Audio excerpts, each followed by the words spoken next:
বন্ধুরা, নমস্কার। আমরা একটা যাত্রা, একটা পথ চলা শুরু করেছি। দীর্ঘ পরিক্রমার প্রত্যাশা নিয়ে। এটা আমাদের ২য় পর্ব।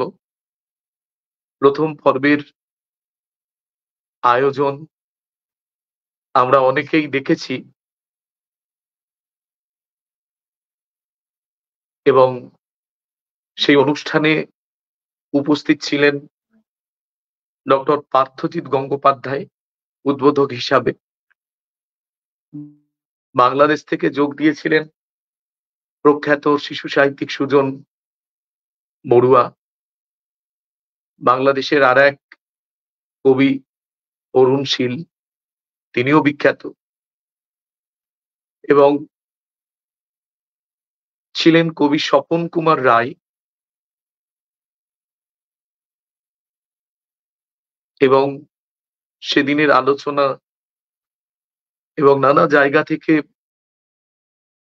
বিভিন্ন প্রান্ত থেকে যারা কবিতা পাগল মানুষ তারা যোগাযোগ করেছেন, কথা বলেছেন।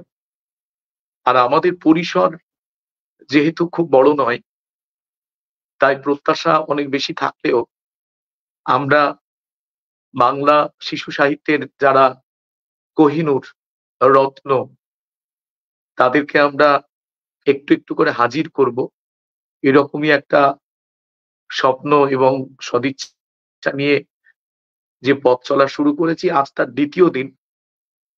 তো আজকের আমরা প্রথমেই বলবো বাংলাদেশ থেকে পেয়েছি কবি উৎপল কান্তি বড়ুয়াকে। তিনি চট্টগ্রামের মানুষ। আমরা নিয়মিত তার লেখা পড়বার সুযোগ পাই, যেহেতু আজকের সোশ্যাল মিডিয়া সহজ পথ আমাদের সামনে খুলে দিয়েছে, যে পৃথিবীর যে কোনো প্রান্তেই আমরা চাইলে চোখ রাখতে পারি। কবি উৎপল কান্তি বড়ুয়া দীর্ঘদিন ধরে লিখছেন, তার কথা আমরা আরো বলবো। তাকে আমরা এনআরবি নিউজের পক্ষ থেকে এবং অবশ্যই সঞ্চালকের পক্ষ থেকে নমস্কার, শুভেচ্ছা এবং স্বাগত জানাচ্ছি। বাংলাদেশ ভালো থাকুক, বাংলাদেশ মানবতার বাংলাদেশ হয়ে উঠুক আরো বেশি করে, এবং আমরা কবিতার মধ্যে দিয়ে, সাহিত্যের মধ্যে দিয়ে সারা বিশ্বে যে শান্তির বার্তা পৌঁছে দিচ্ছি, সে বার্তা আপনিও পৌঁছে দেবেন। এবং ভারতীয় কবি, শিশু সাহিত্যিক, চিত্রশিল্পী, বহু গুণে গুণান্বিত ঝিনুক আমাদের প্রিয় পত্রিকা, সেই পত্রিকার সম্পাদক, ভীষণ ভালো গল্পকার। আমি একেবারে ছোটবেলা থেকে, যবে থেকে পত্রপত্রিকায় হাত দিতে শিখেছি, তখন থেকেই বিমলেন্দ্র চক্রবর্তীর লেখা পড়ছি। তিনি ত্রিপুরা থেকে যোগ দিয়েছেন, ত্রিপুরা আগরতলা। তাকে নমস্কার জানাচ্ছি, শ্রদ্ধা জানাচ্ছি। কবি বিমলেন্দ্র চক্রবর্তী এবং আমার এক দিদি, দীর্ঘদিন ধরে নিভৃতে একেবারে প্রচারের আলো থেকে, বহু দূরে থেকে সাধনা করছেন, লেখালেখি করছেন। এবং দিদির কথা বলতে গেলে দাদার কথা বলতে হয়, অহেন্দ্র বাবু, যার লেখার প্রেরণা এবং মূল উৎসাহদাতা। তো আজকে যোগ দিয়েছেন সাহিত্যিক অর্চনা ঘোষ, এবং আমাদের এই অনুষ্ঠানে যোগ দেবেন কবি শ্যামাচরণ কর্মকার, যোগ দেবেন কবি শিশির পাইক, এবং আমাদের অত্যন্ত প্রিয় আবৃত্তি শিল্পী নমিতা দেব, তিনিও যোগ দিয়েছেন। তো আমরা অর্চনা ঘোষকে নমস্কার জানাচ্ছি, নমিতা দেবকে নমস্কার জানাচ্ছি। সবাইকে আরো একবার স্বাগত জানাচ্ছি। আর একটু বলে রাখবো যে কোনো রকম যান্ত্রিক গোলযোগ বা নেটওয়ার্ক সংক্রান্ত সমস্যা হলে আমরা কেউ বিচ্ছিন্ন হয়ে যেতে পারি। আবার একটু সংযোগ করে নেওয়ার দায়িত্ব আমাদেরই। তো শুরুতেই আমরা দু এক কথা শুনে নেব প্রথমেই শুনে নেব বিমলেন্দ্র চক্রবর্তীর কাছে যে ত্রিপুরা রবীন্দ্রনাথের অত্যন্ত প্রিয় জায়গা। তিনি বহুবার গিয়েছেন এবং তার বহু কাব্য, নাটক এবং উপন্যাস জুড়ে ত্রিপুরা স্থান পেয়েছে। তো সেই রকম একটা মানে রাজন্য এবং পুরাণ বিস্তৃত ইতিহাস সমৃদ্ধ একটা জায়গাতে যিনি একটা উচ্চপদস্থ সরকারি চাকরি করেও আজীবন সাহিত্য চর্চা করে গেলেন আমাদের প্রিয় লেখক বিমলেন্দ্র চক্রবর্তী। আপনার লেখালেখির শুরুটা যদি আপনি একটু বলেন খুব সংক্ষেপে, যে হঠাৎ লিখতে এলেন।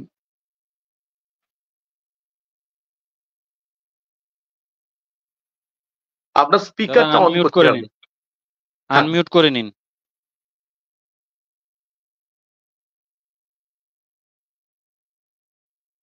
হ্যাঁ বলুন।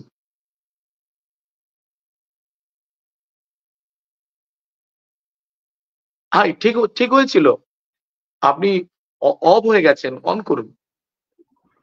ঠিক হয়েছে এখন? হ্যাঁ শুনতে পাচ্ছি আমরা। আচ্ছা, আমি মূলত খেলাধুলা নিয়ে ব্যস্ত ছিলাম, কলেজ অবধি খেলাধুলাই করেছি। আর ছিল সঙ্গীতের একটা ব্যাপার ছিল আমাদের। সঙ্গীত মানে আমার বাবা বা দাদু বা আমার বড় ভাই এবং আমি নিজেও একসময় সঙ্গীতের সঙ্গে জড়িয়ে পড়েছিলাম, এবং আমাদের বাড়িটা ছিল সঙ্গীতেরই অ্যাকচুয়ালি সরোদ সেতার এসব নিয়ে আমাদের দিন কাটত। তো একটা সময় আমি মনে হলো আমার যে ত্রিপুরাতে যখন নাকি আমি শুরু করেছিলাম 77 সাল, তখন দেখলাম যে ত্রিপুরাতে অ্যাকচুয়ালি ছোটদের নিয়ে খুব বেশি একটা কাজ হয়নি। ছোটদের কোনো ভালো কাগজ সেই অর্থে নেই, একটা কাগজ ছিল কাকলি, আর তাছাড়া ছোটদের নিয়ে যে কাজ করা সেরকম একটা ব্যাপার তখনও গড়ে ওঠেনি সেরকম ভাবে। তো আমার একটা উদ্দেশ্য ছিল যে একজন সাহিত্যের কর্মী হিসাবে আমি ঠিক করেছিলাম যে না, আমি একটা কাগজ করব, এবং এখানে ডেলি যে দৈনিক যে কাগজগুলি আছে তার সঙ্গে আমি জড়িয়েছিলাম, আকাশবাণীতে জড়িয়েছিলাম, এবং সবার নিয়ে আমি ঠিক করেছিলাম যে স্কুলের যে ছাত্রছাত্রীরা আছে সারা ত্রিপুরায় তাদের নিয়ে আমি কাজ করব, এবং ওরা যদি একসময় লিখতে পারে এবং ওদের লেখা ছাপতে পারি তো ভবিষ্যতে হয়তো ওদের থেকে অনেকে লেখক তৈরি হবে। এবং তারপরে এইটাই ছিল আমার মূল উদ্দেশ্য, এবং ওই কাজটা করতে গিয়ে আমি নিজের আমার কাগজ শুরু হলো। ফলে ছোটদের লেখাই আমি অধিকাংশ লেখা ছাপতাম, এবং বাংলা সাহিত্যের যারা বিখ্যাত যারা লেখকরা আছেন ওরা আমাকে সহযোগিতা করেছেন সেই সময়। এইভাবে আমি লেখালেখি শুরু করেছিলাম, এবং আমি 2টা বই করেছিলাম ওদের নিয়ে, 100 শিশুর কাণ্ড, 200 শিশুর কাণ্ড, মানে 200 জন শিশু তাদের লেখা নিয়ে বই করা হয়েছিল, যার বয়স হলো 12-র নিচে। আমার একটা টার্গেট ছিল যে 500 জন শিশুদের নিয়ে আমি কাজটা করব, এবং যদি 500 জনের মধ্যে 5 জন বা 7 জন বা 10 জনও লেখক হয় এটাই আমাদের লাভ, এবং শিশু সাহিত্যের একটা আগামী দিনে হয়তো একটা আমরা একটা সুফল পাবো। এবং আমি যে কাগজগুলি করেছিলাম সেই কাগজগুলির মধ্যে এরকম ছিল যে দৈনিক পত্রিকাতে যে সারা বছর ছোটরা যারা লিখবেন, হ্যাঁ, তাদেরকে আপনার প্রতি বছর 10 জনকে আপনার পুরস্কৃত করা হতো শৈশব পুরস্কার নাম দিয়ে, পত্রিকা উপস্থিত করেছিল। এবং দেখা গেছে যে আজকাল এখন কিন্তু ত্রিপুরাতে অনেকেই লেখালেখি করেন, হ্যাঁ, ছোটদের নিয়ে কাজ করেন। তো আমি কিন্তু মূলত লেখক হিসেবে আসিনি, আমি চাইছিলাম যে সবাইকে নিয়ে কাজ করব, এবং ত্রিপুরার যারা লেখালেখি করে ছোটরা যদি ভালো লিখে তাহলে হয়তো আমরা পরবর্তী সময় ত্রিপুরার একটা শিশু সাহিত্যের একটা পরিবেশ তৈরি করতে পারবো, এবং বই পড়ার একটা অভ্যাস তৈরি হবে তোদের মধ্যে থেকে, এবং ওরা একসময় লিখবে। উদ্দেশ্যটা তাই ছিল। হ্যালো, শুনতে পাচ্ছি? শোনা যাচ্ছে না, কিন্তু কথা শোনা যাচ্ছে বলছি না। আমরা তো সে কথা জানলাম বা আরো কথা শুনবো। আমাদের যে অনুষ্ঠানটা ছড়ার গাছ, সে গাছ তো আপনাকে দেখাতে হবে না, ফলে তা তো একটা একটা সুন্দর ছড়া আমরা শুনে নিই। প্রথম আমরা খাতা খুলতে হবে, আমাদের ছড়ার খাতা। আচ্ছা, যেহেতু এখন শ্রাবণ মাস এবং শ্রাবণ মাস। বর্ষাকাল, বর্ষাকাল, তাহলে বর্ষা দিয়ে শুরু করি, মেঘের সঙ্গে একটা লেখা। নিশ্চয়ই। মেঘ, হ্যাঁ, মেঘের সঙ্গে। মেঘটা এসে পাহাড় বানায় আকাশেরই উচ্চে, পেছনে কে? মস্ত হাতি, একটা ইঁদুর পুচ্ছে, তার সে নিচে জলভরা মেঘ, দৌড়ে কাকে খুঁজছে, ঝমঝমিয়ে বৃষ্টি এসে মাঠটা কেবল ধুচ্ছে। এসব ছবি বিকেল বেলার, এসব ছবি ভোরের, মেঘেরা সব ছাড়া পেয়ে নাড়ল কড়া দূরের। জেগে উঠে বলছি, কেরে বাজাস পায়ের নুপুর? উত্তরে মেঘ বলল, আমি মিষ্টি টাপুর টুপুর। মিষ্টি সোনা, লক্ষ্মীটি বোন, কোথায় রে তোর বাড়ি? তুই কি শুধু বেড়াস ঘুরে, চড়ে মেঘের গাড়ি? বর্ষাকালে জাকিয়ে বসে, শীতকালে যাস কই? নামতা পড়িস অ আ ক খ, ছড়া ছবির বই? যেই না বলা অমনি আকাশ ভেঙে গুরু গুরু, যোগ বিয়োগের মাঝেই যেন গুণের নামতা শুরু। টাপুর টুপুর, টাপুর টুপুর, টাপুর টুপুর টুপ, টাপুর টুপুর, টাপুর টুপুর, টাপুর টুপুর টুপ। অনেক অনেক অনেক ধন্যবাদ। বর্ষা দিয়ে আমাদের বর্ষা দিয়ে শুরু হলো, বর্ষাতে শুরু করলাম। এবং এই যে শ্রাবণ মাসের নুপুর পরা মেয়ের পায়ে যেমন তরঙ্গ তৈরি হয়, সে তরঙ্গ তৈরি হলো, অনেক প্রশ্ন তৈরি হচ্ছে। আমি একটা বই দেখাবো, এই যে বড় করে ছড়া লেখা আছে, এটা হ্যাঁ, নীরেন্দ্রনাথ চক্রবর্তীর নীরেন্দ্রনাথ লেখা চক্রবর্তী, বই। নীরেন্দ্রনাথ চক্রবর্তীর লেখা। হ্যাঁ, হ্যাঁ, ছড়া সমগ্রের দ্বিতীয় অংশ, এবং হ্যাঁ, তার জন্মের শতবর্ষ চলছে। আমরা হ্যাঁ, যেহেতু ছড়ার আসর করছি, সেহেতু হ্যাঁ, আমি এখান থেকে একটা লেখা, তাকে আমরা সবাই শ্রদ্ধা হ্যাঁ, জানাচ্ছি, এনআরবি নিউজ শ্রদ্ধা জানাচ্ছে, সেই প্রত্যাশা নিয়ে। রামুদের বাড়ি, সামনে পুকুর পাড়ে সুপুরির শাড়ি, তারই ফাঁকে দেখা যায় রামুদের বাড়ি। গভীর পুকুরে জল যায় না শুকিয়ে, হাঁসেরা সাঁতার কাটে ছানা পোনা নিয়ে। রামু ও দামু, রামু দামু দুই ভাই বই খাতা নিয়ে রোজ স্কুলে যায়। রবিবারে স্কুল ছুটি কিনা তাই দুপুরে মায়ের কাছে পড়ছে দু ভাই। বাবার কথা, রামু ও দামুর বাবা সহদেব সেন সরকারি ডাকঘরে চাকরি করেন। বাড়ি ফিরে যদি কিছু অবসর পান, রামু ও দামুকে নানা কাহিনী শোনান। গুরু মশাই বাঁচাতে মাথাটি তার চড়া রোদ থেকে হাঁটছেন যিনি, মাথা ছাতা দিয়ে ঢেকে। তারই কাছে গিয়ে ওই একচালা ঘরে ছোট ছোট ছেলে মেয়ে লেখাপড়া করে।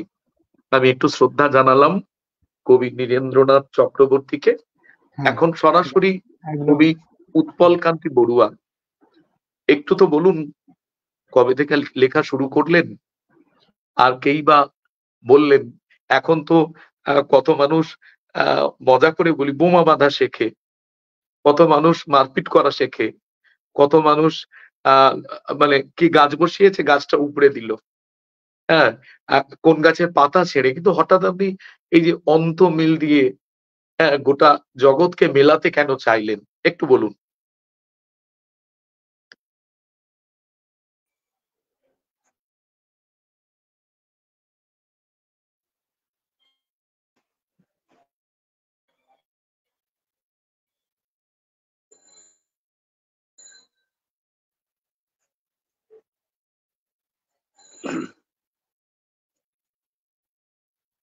হচ্ছে না, স্টপ হয়ে গেছে। উৎপল দা, আপনার বা ওই স্পিকারটা খুলে দিন।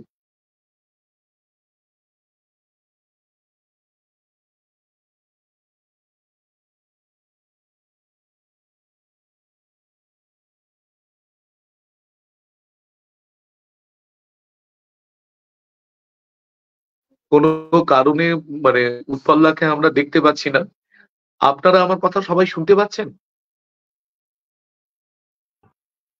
হ্যাঁ, শুনতে পাচ্ছি। আচ্ছা, আচ্ছা, মানে উৎপল্লা আসবেন, আমরা অপেক্ষা করছি। মানে অর্চনা দিয়ে আপনার লেখালেখির শুরুটা একটু বলুন। শুরু করবো? কবে থেকে লেখা শুরু? হ্যাঁ, নিশ্চয়ই। আচ্ছা, হ্যাঁ, সবাইকে বাদল সন্ধ্যার শুভেচ্ছা। বিশেষ করে অবশেষকে ধন্যবাদ এই অনুষ্ঠানে আয়োজনে এবং আমি যোগ দিতে পারার জন্য। আচ্ছা, আমি একটা ছোট্ট ছড়া পড়ছি। হ্যাঁ, আজ 29শে জুলাই, সোমবার, দ্বিতীয় পর্বে আমি যোগ দিলাম। আচ্ছা, লেখা টেখা, আচ্ছা, আমার কথা বলতে গেলে তো অনেক কথা বলতে হবে। খুব ছোট দু চার কথাই বলি। আমি শুনেছি, আমি ক্লাস 2 পড়ার সময় নৌকো করে যখন যাচ্ছিলাম, আমাদের কাকদ্বীপ থেকে কলকাতা যাওয়ার যোগাযোগ ছিল ডায়মন্ড হারবার হয়ে। কাকদ্বীপ থেকে নৌকোয় যেতে হতো ডায়মন্ড, সেখান থেকে বাস বা ট্রেন ধরে কলকাতা। তো বাবার কাছে শুনেছি যে আমি নৌকোতে ফেরার সময় আমি একটা ছড়া পড়েছিলাম, আপন মনে পড়েছিলাম, নৌকো চলে নদীর জলে। এটা আমি আপন মনে বলেছিলাম। তা ওই কথাটা শুনে আমাদের নৌকো যাত্রী ছিলেন একজন বইয়ের দোকানদার। ওনার দোকান ছিল আমাদের কাকদ্বীপে, ওনার নাম হীরেন মিত্র।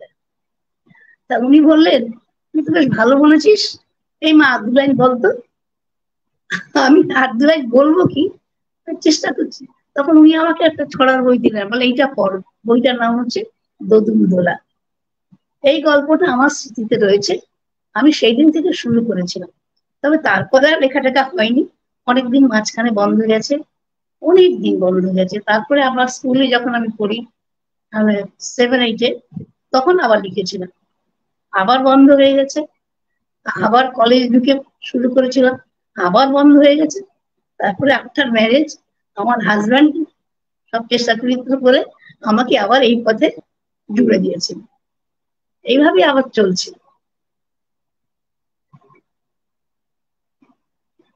আচ্ছা, আমার ছড়াটা পড়ছি। সেই খেলাঘর। রান্নাঘরের খেলনা বাটি, আম পাতা জাম পাতা, আমের পাশে ঘর সংসার, মাথায় জামের ছাতা। হলুদ বরণ রোদ উঠেছে সেই ছায়াটা ঘিরে, কনে বউটি নাইতে যাবে, পা ফেলবে ধীরে। টগবগিয়ে ঘোড়ায় চেপে এমন সময় কেউ উঠছে মনে সেই কথাটি, দিচ্ছে জলে ঢেউ। ঘরকন্যা পুতুল্লা সব, মা মাসি আর দিদি, কত কত রাগ অভিমান, হারিয়ে যাওয়া নিধি। আকাশ পারে হঠাৎ করে রামধনু কি আঁকে, ভিজে কাঠের উনুন পারে, আর কি সেমন থাকে। গিন্নিপনা সয় না কুকুর, ফোন করে ছটপট, দেখবে কখন অবাক চোখে নীলাম্বরের পট। পুতুল গলার কান্না হাসির গল্প সেসব বেয়ে, কি যে করে মন আনচান, কোথায় হারায় মেয়ে। সেই কারাগার পাঠাচ্ছে ডাক, অষ্টপ্রহর যেন, উল্ডুমুড়ি পাহাড় তরি, ভোলে না কখনো।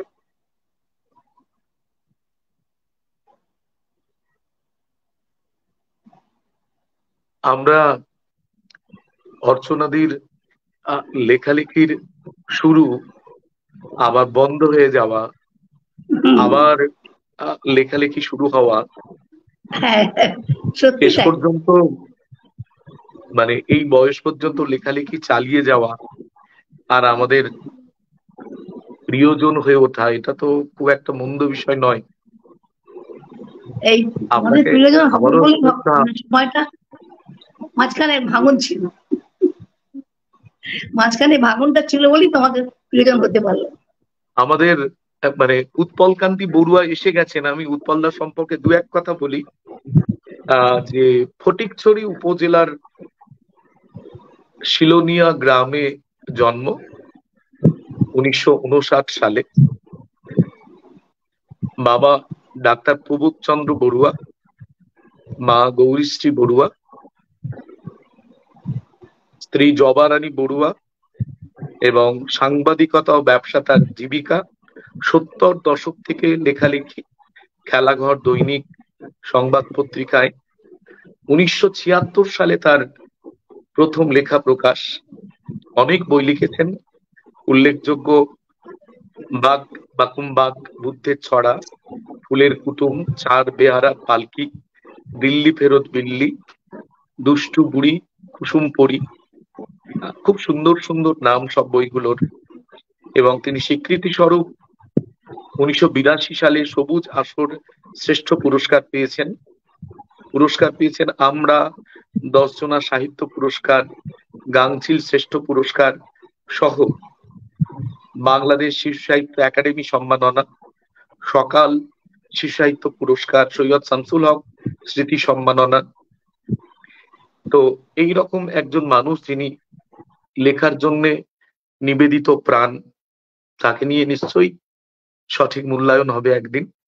আমরা উৎপলদার লেখালেখির শুরুটা শুনবো, তার আগে ছড়া শুনবো।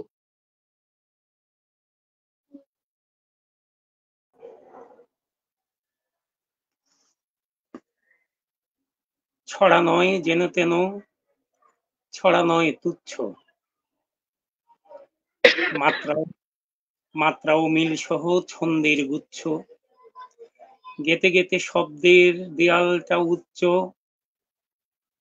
ছড়িয়েছে ছড়া তার নন্দিত পুচ্ছ, ছড়া আজ থেমে নেই, এগিয়েছে বুঝছ।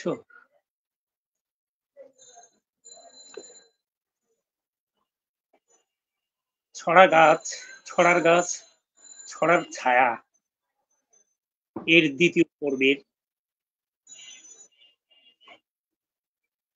প্রিয় উপস্থাপক কবি অবশেষ দাস, কবি বিমলেন্দ্র চক্রবর্তী, কবি অর্চনা ঘোষ, কবি শ্যামাচরণ কর্মকার,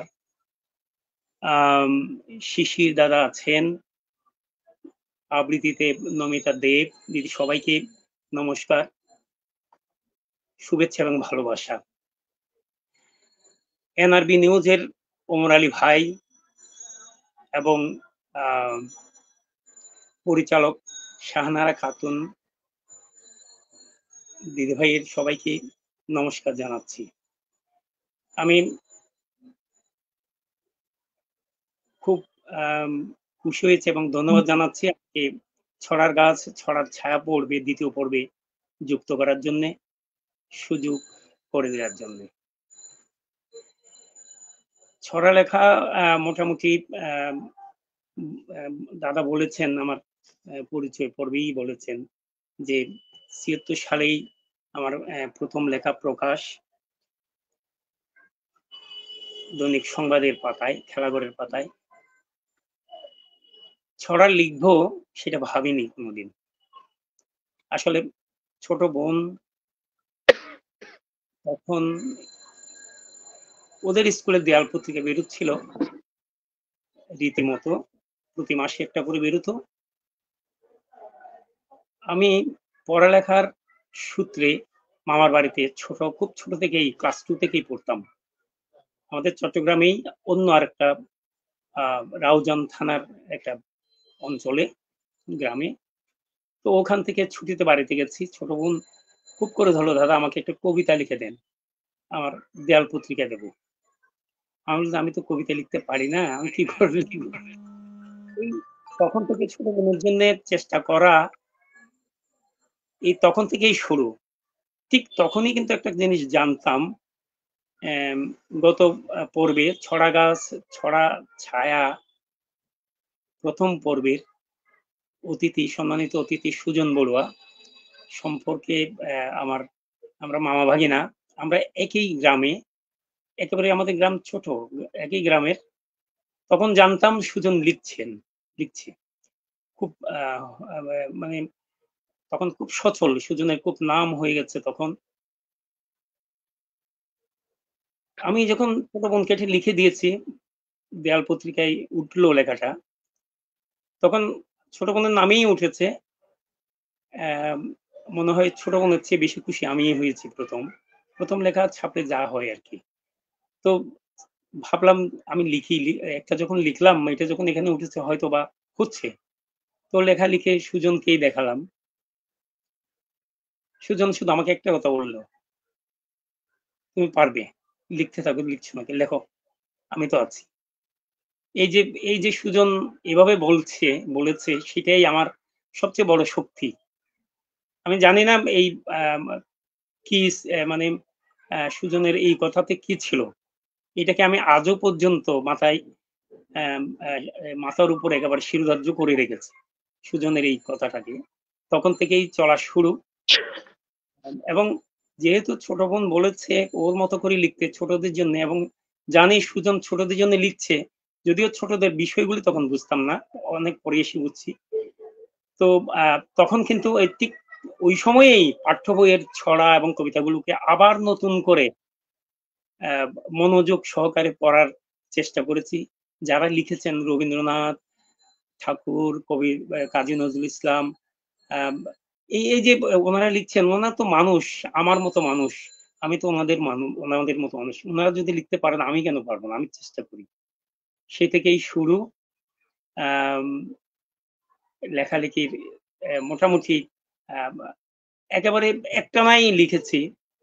এরপর থেকে মোটামুটি অনেকটা সুজনের আম আ প্রেরণায়, উৎসাহে শুরু হয়েছে আমার লেখালেখি। আমি এবার যেই ছড়ার কথা বলছি, ছড়ার হ্যাঁ, একটা বলছি উৎপলদা, মানে একটা মানে জাঁকিয়ে একটা ছড়া শোনান। একদম আসরটা এখনো কিন্তু জমেনি সেইভাবে। আচ্ছা, আমি পরপর দুটো ছড়া পড়ছি। হ্যাঁ, পরপর দুটো ছড়া। আমরা শুরুতে একটু হ্যাঁ, হাততালি দিন সবাই। ধন্যবাদ সবাইকে। আসলে ব্যাপারটা কি, ছড়া। আমরা যে ছড়া লিখি, ছড়া, কবিতা এবং পদ্য, এই ৩ টার কিন্তু সম্পূর্ণ আলাদা বৈশিষ্ট্য আছে। এগুলো এখানে লেখকরা সবাই জানেন কম বেশি। অ্যা তো আমি ছড়ার যে আদল, সেটাকে নিয়েই ১ম শুরু করছি। হ্যাঁ, উৎপলদা, ছড়া আমি ভুলবশত মানে সুজনদা বলে ফেলেছি। এগুলো মানে কম্পোজ ভুল হয়েছে ব্রেনে। একদম মাফ করবেন। উৎপলদা বলুন। হ্যাঁ, থ্যাংক ইউ। অ্যাম হ্যাঁ, ছড়া চলে ঝকঝক ছন্দের রেলে, শব্দের টুংটাং সুর নিয়ে খেলে। ছড়া বলে কথা কম, নয় মোটে বেশি, কারো সাথে নেই তার কোনো রেষারেষি। ছড়া সে তো ছিমছাম হালকা সে বেশ, টিং টিং দেহ নিয়ে ঘুরি সারা দেশ। ছড়া বোঝে বেতা দুঃখ কান্না ও হাসি, দেখে অনিয়মে হয় নিয়মের ফাঁসি। ছড়া গলে কষ্টের অনুভূতি জলে, রোগ শোকে কেঁদে হয় চোখ টলটলে। ছড়া জলে সূর্যের আলোভাসা রোদে, পরিমিত অর্থের জ্ঞান রস বোধে। ছড়া শেখে প্রকৃতির চারপাশ থেকে, টান টান শোভারূপ বুকে যায় এঁকে। ছড়া টনটনে রাগে লিকলিকে চলা, ছলনার বুকে সে তো বিষ মাখা ফলা। সোজা বাঁকা সব কথা বলে তর, মাত্রার নানা মাপে মেদহীন স্বর। ছড়া ঠিক বাক্যের সত্যের তীর, তাল মেলে মজবুত শক্ত শরীর। এর পরের ছড়া যেটা,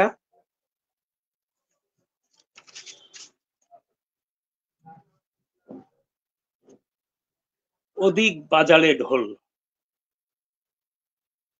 ছাতি ধরে কড়া রোদে কাকা যায়, রং তুলি দিয়ে ছবি আঁকা যায়, খুশি মনে সুখ ধরে রাখা যায়, হেসে খেলে ভালোবেসে থাকা যায়। ঠেলা গাড়ি পিছে থেকে ঠেলা যায়, দুপুর বিকেল শেষে বেলা যায়, যদি লাগে নাতো ছুঁড়ে ফেলা যায়, মিলেমিশে মাঠে বল খেলা যায়। চটি পায়ে ছোট মেয়ে মোনা যায়, আশা সুখ স্বপ্ন বোনা যায়, ঝিঝি পোকাদের গান শোনা যায়, আকাশের তারা বুঝি গোনা যায়। আশেপাশে কতজন হেঁটে যায়, হিল পরে লম্বাও বেটে যায়, সুখে দুঃখে সময় তো কেটে যায়, ওদিক বাজালে ডোল ফেটে যায়। বাহ বাহ বাহ বাহ, অসাধারণ। সবাই একবার হাততালি তো দিতে হবে।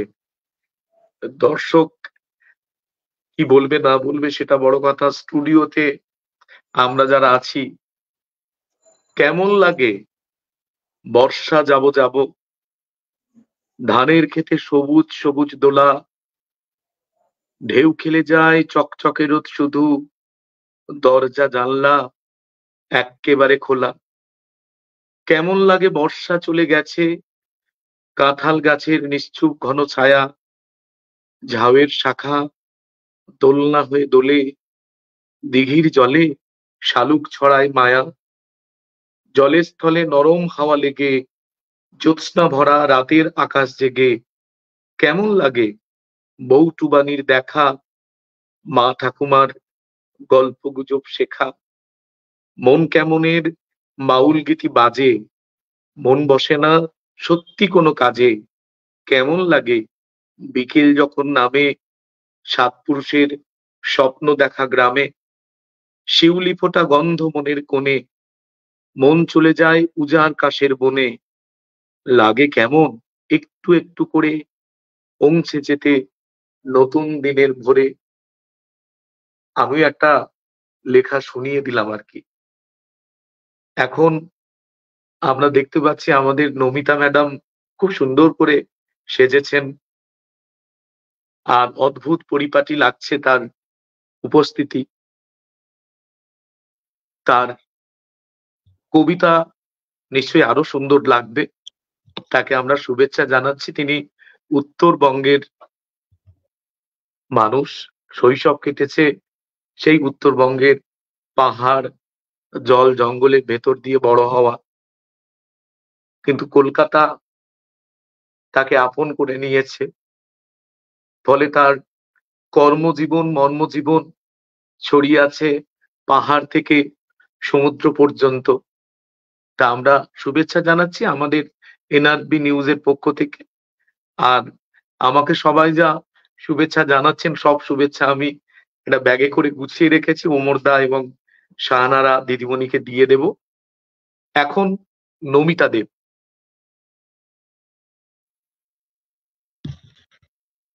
নমস্কার সকলকে। নিশ্চয়ই। অদ্ভুত পরিপাটি কথাটা বলার কারণটা আমি জানতে চাই।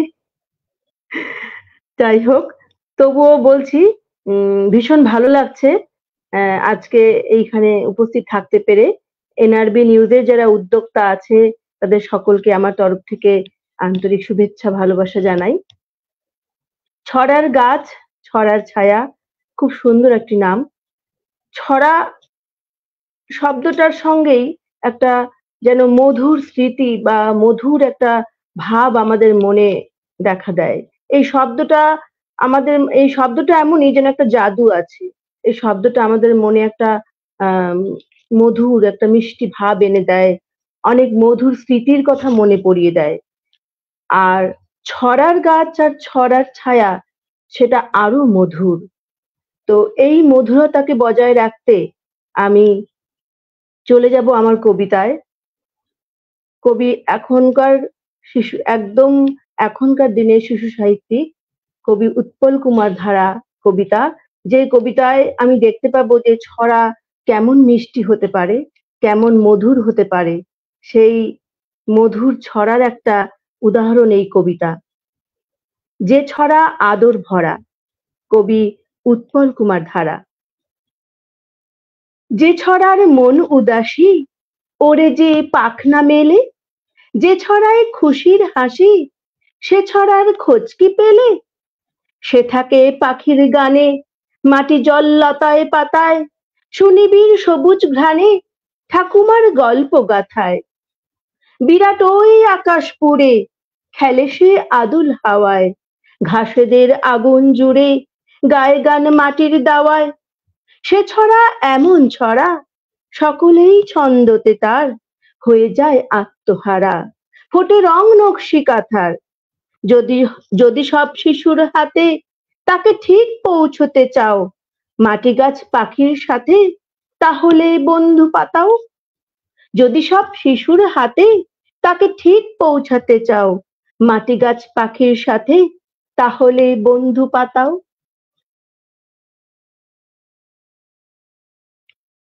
শোনা গেছে তো? ভীষণ ভালো শোনা গেছে। উৎপলদা আমাদের জেলার মানুষ, আমাদের কাছের মানুষ। উৎপলদা কোনো একদিন নিশ্চয়ই অনুষ্ঠানে আসবেন। আর আপনি শোনান, আর একটা লেখা শোনান।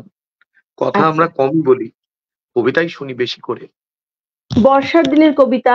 বর্ষার দিন এখন, যদিও বর্ষার একদমই দেখা নেই, তবু আমরা তো বর্ষাকে ডাকতে, বর্ষার কথা ভাবতেই ভালোবাসি, কারণ জলই আমাদের জীবন। তো বর্ষা নিয়ে লেখায় আমি কিছু কবিতায় যাচ্ছি। একদমই এখনকার দিনের কবি শ্রীকান্ত ব্যাপারী, তার নব আশার কবিতা, ছোট ছোট দুটি কবিতা বর্ষা নিয়ে। সুনীল গগনে মেঘ গর্জনে, নব আষাঢ়ের মাসে, বর্ষায় মনে বুদবুদ ভাসে, আনন্দে মন হাসে। নদীর প্লাবনে মোহনায় মিশে, ঢেউ সৈকতে নাচে, রিমঝিম মেঘে মনের ময়ূরী নাচছে কুলের কাছে। আষাঢ়ে বাদল আজ ঘন ঘোর, মুখটা হয়েছে ভারী, ভাসিয়ে যাচ্ছে মাঠ ঘাট ক্ষেত, ভেঙেছে তাহার আড়ি। নদী কুল কুল আঁখি ঢুলু ঢুলু, জোয়ার সে মরা গাঙে, দুই কূলে ছাপে জল থই থই, পারি তার নদী তার ভাঙে। নব সে কিশোর কলার ভেলায়, ভাসিয়ে নদীর জলে, নব আনন্দে জাগে মনে প্রাণে, ভাসে বর্ষার ঢলে। নবীন বরষা মনেতে সরসা, চিত্ত দুলিয়ে যায়, মন তরঙ্গে মধুর রঙ্গে, খেলেছে দক্ষিণাবায়। কল কল রবে ছল ছল নভে, ভরিল ধরণী তল, উছলি নদীর ভাসে জলধীর, ছাপিয়ে বনের জল। ভীষণ সুন্দর। Thank you. আপনারা যারা এনআরবি নিউজের ছড়ার গাছ, ছড়ার ছায়া দেখছেন, আপনাদের এই শ্রাবণের শুভেচ্ছা জানাই। বর্ষা আমাদের জীবন জুড়ে থাকুক এবং আমরা চিরকাল যেন বঙ্গ সংস্কৃতির প্রতি ভরসা রাখতে পারি এবং আমাদের সংস্কৃতি যেন মেঘাচ্ছন্ন না হয়। ফর্সা সংস্কৃতি চাই। বর্ষা বারবার এসে সব ধুয়ে দিয়ে যাক। আর আমাদের সঙ্গে যারা সময় দিচ্ছেন, ত্রিপুরা থেকে আমাদের অত্যন্ত প্রিয় লেখক, প্রিয় মানুষ, আমাদের অগ্রজ, আমাদের প্রেরণা কবি বিমলেন্দ্র চক্রবর্তী আছেন, আমাদের মাতৃসম লেখিকা অর্চনা ঘোষ আছেন, বাংলাদেশ থেকে আমাদের সহোদর, আমাদের সাংস্কৃতিক সহোদর, আমাদের মননের সহোদর, আমাদের ভাষার ভাই, আমাদের প্রিয়জন। চট্টগ্রাম তো আপন করে নিয়েছে আমাদের। ব্যক্তিগতভাবে আমি তো বেশ কয়েক রাত চট্টগ্রামে কাটিয়েছি। সূর্য সেনের দেশের মানুষ কবি উৎপল কান্তি বড়ুয়া আছেন, আবৃত্তি শিল্পী নমিতা দেব, আর শিশির অনেক দেরিতে যোগ দিয়েছে। আসলে এখন বৃষ্টির মাস তো, শিশিরকে পাওয়ারই কথা নয়। মানে শিশির পাবো কোথায়? শীত বা শরৎ হলে অন্য কথা হতো। তাহলেও আমাদের ডাকের মধ্যে আন্তরিকতা আছে বলে শিশির হাজির হয়েছে। তো কবি শিশির পাইক বলি যে আমাদের সাহিত্য চর্চা প্রায় একই সঙ্গে। আমি হয়তো একটু আগে। শিশির 25 বছর ধরে হাসি খুশি পত্রিকা সম্পাদনা করছে এবং একটা অত্যন্ত সাধারণ গ্রাম থেকে, যে গ্রামে অন্ন বস্ত্র বাসস্থানের লড়াই আজও জেগে আছে, সেখান থেকে গ্রামের প্রত্যেকটা শিশুকে রবি ঠাকুরকে চেনানো, বাংলা কবিতাকে চেনানো, যে গ্রামের মানুষ বড় হওয়ার সঙ্গে সঙ্গে প্রায় লেখাপড়া থেকে বিচ্ছিন্ন হয়ে কাজে লেগে যায়, সেই রকম একটা গ্রামের ছেলে শিশির পাইক।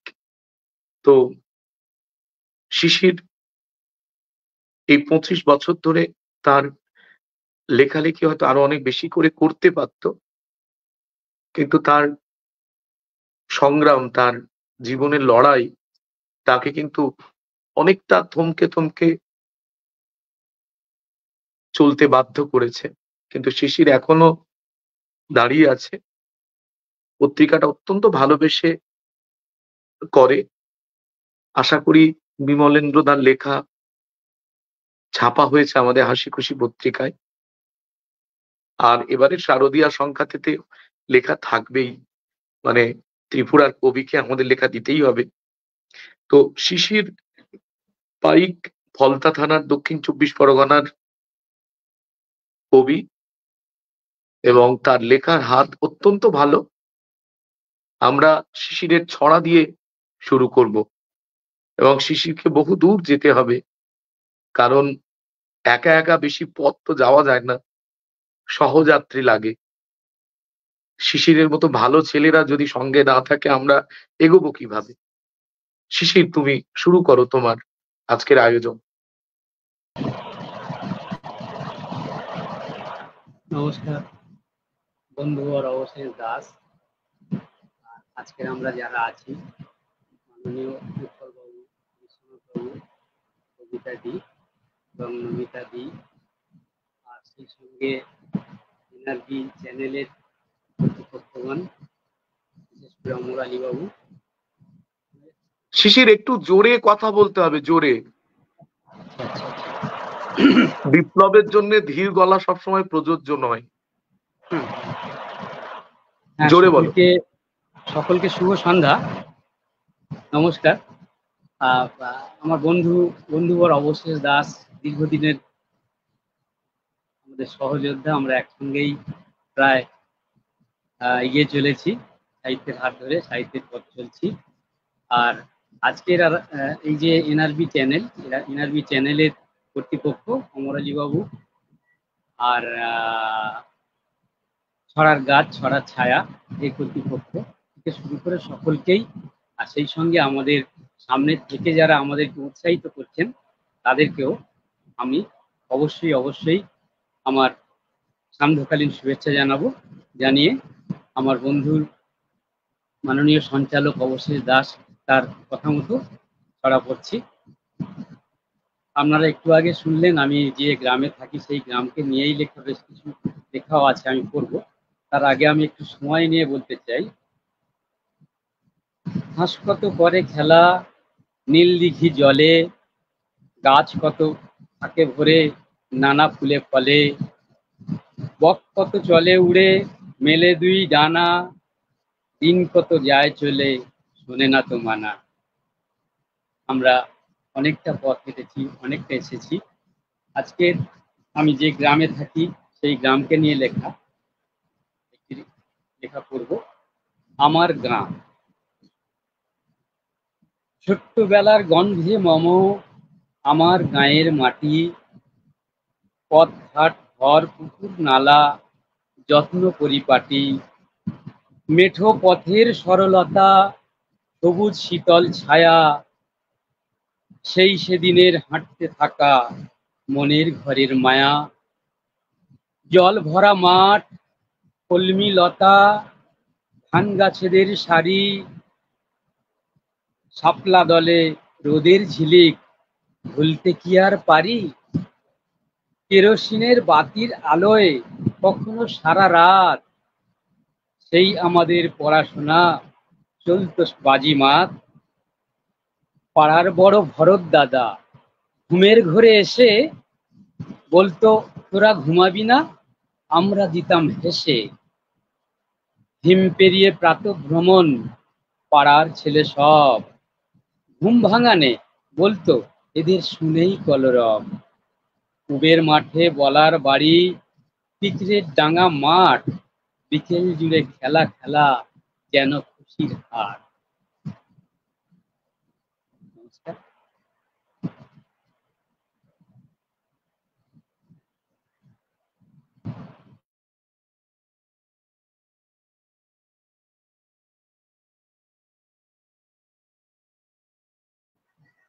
হ্যাঁ, আরো পড়বো কি দুটো একটা? হ্যাঁ, আর একটা লেখা পড়তে বলছি তো। আচ্ছা আচ্ছা। হ্যাঁ, তারপরে আমরা বিমলেন্দ্র দার কাছে চলে যাব।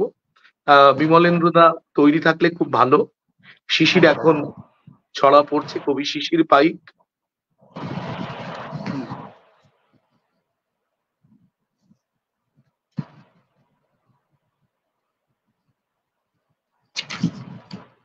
চাঁদ, ছড়ার নাম চাঁদ।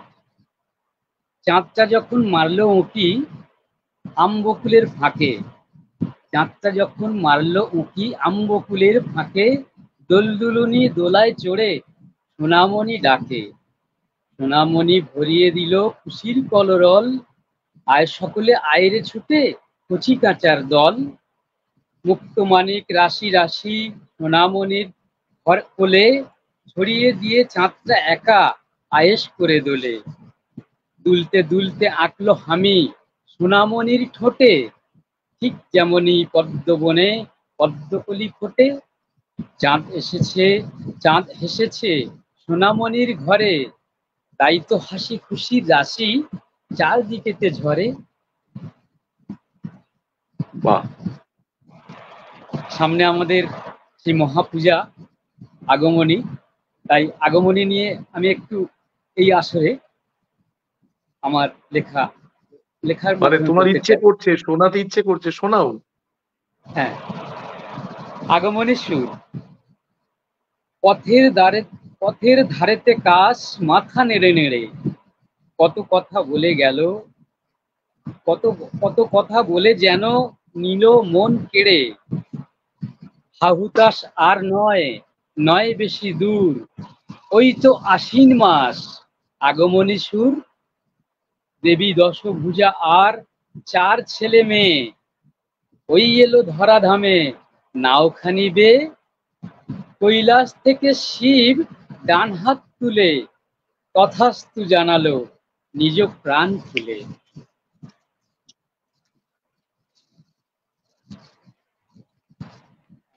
আচ্ছা, হ্যাঁ হ্যাঁ। এখন আমি 4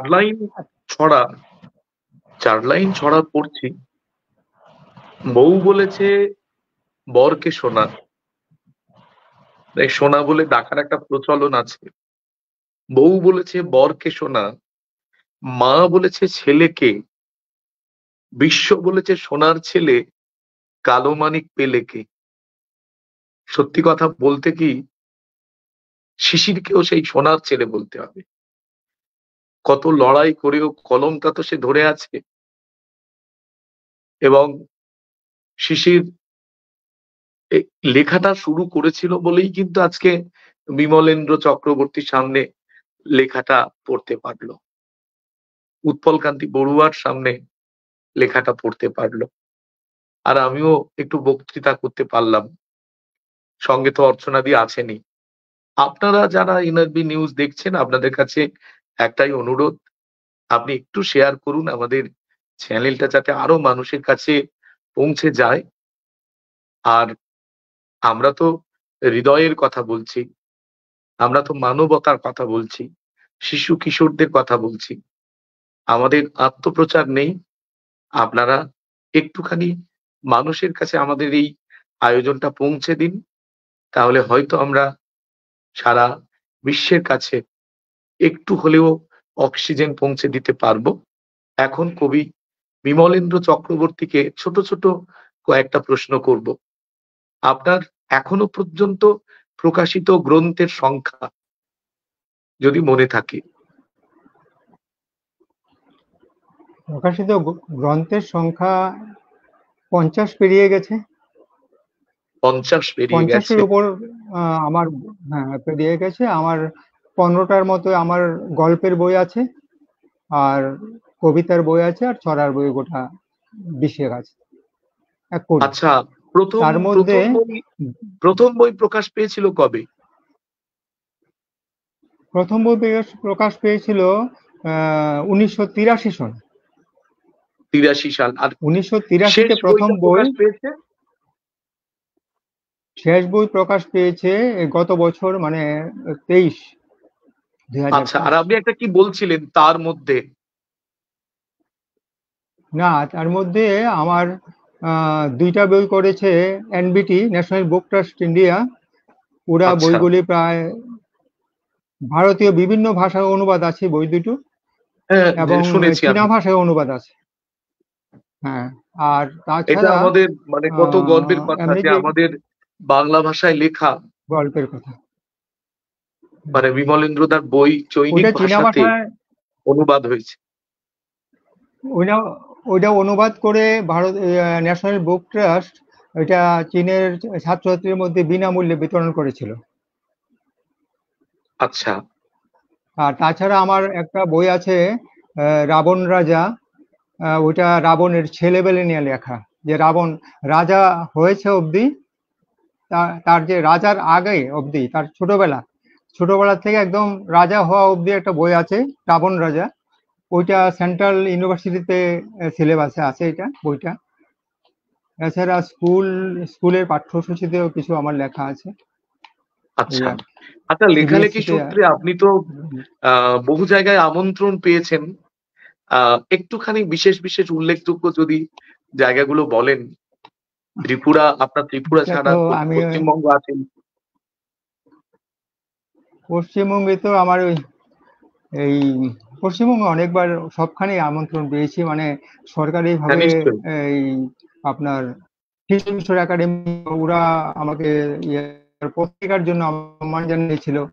তাছাড়া সরকারের যেটা সেটা আমি পেয়েছি, ইউনিভার্সিটি ব্রজগোয়ার পুরস্কার আছে, ওইটা পুরস্কার আছে। সেগুলি বলে পুরস্কার তো ব্যাপার না, একটা লেখা যদি ভারতের সবচেয়ে বড় পুরস্কার, জাতীয় বেশি করে, বাট তাছাড়া এবং সব গেছি আমি কোন সরকারিভাবে গেছি, এনবিটির অনুষ্ঠানে গেছি, যেখানে হয়েছে সেখানে এইবার একটা প্রশ্ন যে লেখা পাঠ করে মানে শোনা। আপনি তো অসামান্য ছবি আঁকেন। আপনার মানে বহু হ্যাঁ, বইতে দেখেছি বা নিয়মিত সোশ্যাল মিডিয়াতে দেখি, এবং আমার একটা লোভ হয়, আমি তো লোভী, আমার একটা লোভ হয় যে যে বিমলেন্দ্রদার প্রচ্ছদ, হ্যাঁ, আমার বইতে যদি হতো কি ভালো হতো। এবং আপনি সেটা বলেছেন করবার কথা। তো বিমলেন্দ্রদাকে আমি এই মুহূর্তে আর দেখতে পাচ্ছি না। আমি একটু অর্চনাদিকে বলবো যে এই দীর্ঘ লেখালেখির জীবনে এমন দু একটা সান্নিধ্যের কথা বলুন যেটা ভীষণ স্মরণীয়।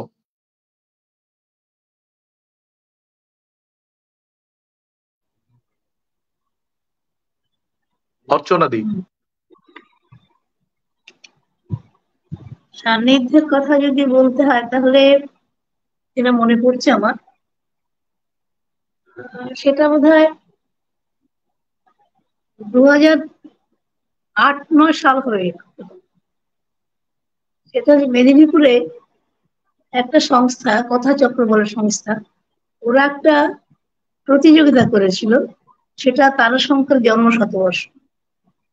ওনার লেখা একটা গল্পের নাট্যরূপ বিষয়ে একটা প্রতিযোগিতা ওরা আহ্বান করেছিল। তো সেই প্রতিযোগিতায় আমি অংশ নিয়েছিলাম। এই প্রতিযোগিতায় অংশ নিয়ে প্রায় বছর খানিক পর্যন্ত আমি কোনো খবর টবর পাইনি। ব্যাপারটা আমারও মেমোরি থেকে হারিয়ে গিয়েছিল। 1 বছর পরে আমি ওদের একটা পোস্ট কার্ড পেলাম। ওরা লিখেছিলেন, জানালেন যে আমি ওই নাট্যরূপ দেওয়ার বিভাগে প্রথম স্থান অধিকার করেছি। সভাপতি পুলকিত হওয়ারই কথা। যাই হোক, তা ওদের অনুষ্ঠানটা হলো আরো বোধহয় মাস 3 পরে। আমাকে আমন্ত্রণ জানানো হলো, এবং বেশ আমন্ত্রণটা বেশ যথেষ্টই সম্মানের সঙ্গে জানানো হলো। আমি যখন সেখানে গেলাম, ওদের বিদ্যাসাগর হলে অনুষ্ঠানটা হয়েছিল। তা আমি গেলাম, আমাকে থাকার ব্যবস্থা করে দিয়েছিল। আমি কাকদ্বীপ থেকে যাচ্ছি, আমি তো ধীরে ধীরে ফিরতে পারবো না। অনুষ্ঠান স্থলে গিয়ে দেখি ওখানে আছেন তারাশঙ্কর বাবুর ছিলেন স্বামী আত্মস্থানন্দ। স্বামী আত্মস্থানন্দের উপস্থিতিটাই আমার কাছে স্মরণীয়। এবং উনি আমার মাথায় হাত রেখে বলেছিলেন, মা, এভাবে যদি লিখতে পারো তোমাকে আর পিছন পিছু তাকাতে হবে না। ওই কথাটাই আমার মানে পাথেয় কি বলবো সম্মান, ওটাই আমাকে ওই ইন্সপিরেশন যোগায়। এ কথা আমি কখনো ভুলছি না। আর ওনার ছেলেও ছিলেন, তারাশঙ্কর বাবুর ছেলেও ছিলেন, ওরা যাক শুভেচ্ছা জানিয়েছেন, কিন্তু আত্মস্থানন্দের এই আশীর্বাণীটা আমার জীবনে যেন আমাকে পাথেয় হয়ে রয়েছে। এটা আমার বড় সান্নিধ্য। আচ্ছা, আমি কি এইবার আরেকটা একটা করতে পারি? একটা হ্যাঁ নিশ্চয়ই, আপনি একটা ছড়া শোনান। আমাদের কিন্তু সব কথার শেষ কথা ছড়া, মানে আমাদের কথা আচ্ছা, বলতে বলতে ছড়াতেই ফিরে যেতে হবে। হ্যাঁ, আমাদের যে আমি ঘর, তো আমাদের বাড়ি, আমাদের গন্তব্য, আমাদের ঠিকানা মানে ছড়াই। আর তুমি তো জানো আমি ছড়াও লিখি, কবিতাও লিখি, ছোটদের বড়দের গল্প লিখি, নাট্যরূপ দিই, কবিতা নাট্যরূপ দিই, গল্পের নাট্যরূপ দিই, আর মাঝে টুকরা রম্য রচনাও লিখি। হ্যাঁ মোটামুটি নিশ্চয়ই। সবটা একটুখানি আমার আগ্রহ আছে আর কি। তাই আগ্রহটা নিয়ে কতদূর যেতে পারি সেটা সময়ই বলবে।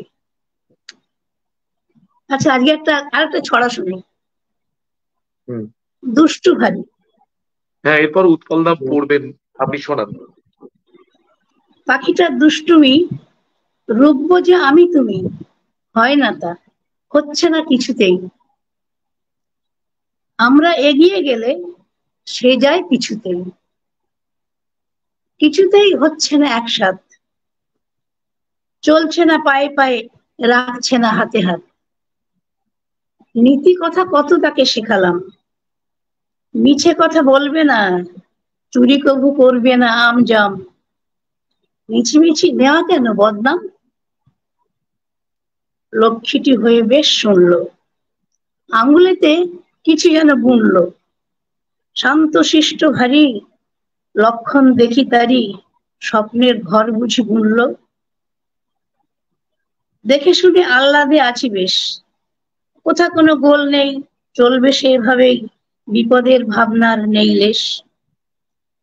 কিন্তু সময় হলে কোথায় যে গেল চলে, চারদিকে খুঁজে খুঁজে হয়রান, ধরা দেবে ঘুচে যাবে দুর্নাম। জানতে কি চাও এর পরিচয়? সকলেই চিনি তাকে, সবার ঘরে সে থাকে, বেপরোয়া, চঞ্চল, নির্ভয়। সে হলো ইচ্ছে পাখি, দিন রাত ডাকাডাকি, এড়াবো যে পথ জানা কিছু নেই, সে আছে সবার মনে মনেতে।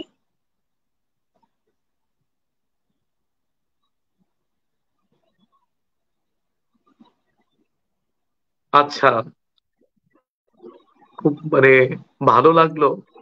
আপনি আমরা সরাসরি উৎপলদার কাছে চলে যাচ্ছি।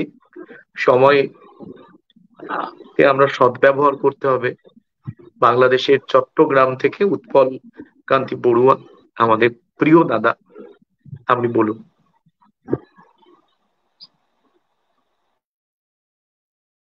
একটা নাতনি আছে। আচ্ছা, আমার নাতনি বিভিন্ন প্রশ্নে সবসময় জর্জরিত করেন। আপনি যদি একটু জোরে বলেন না আরো ভালো হ্যাঁ, হবে। আমার নাতনির কথা বলছি, মুমু। আচ্ছা, ওর ডাক নাম মুমু, স্মরণীকে বড়ুয়া মুমু। তো আমাকে সবসময় বিভিন্ন প্রশ্ন করে।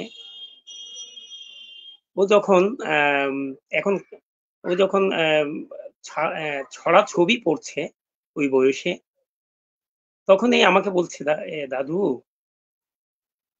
একটা ছবি দেখেছে, ইঁদুরের হাতে মোবাইল। বলি ইঁদুর কি মোবাইলে কথা বলে?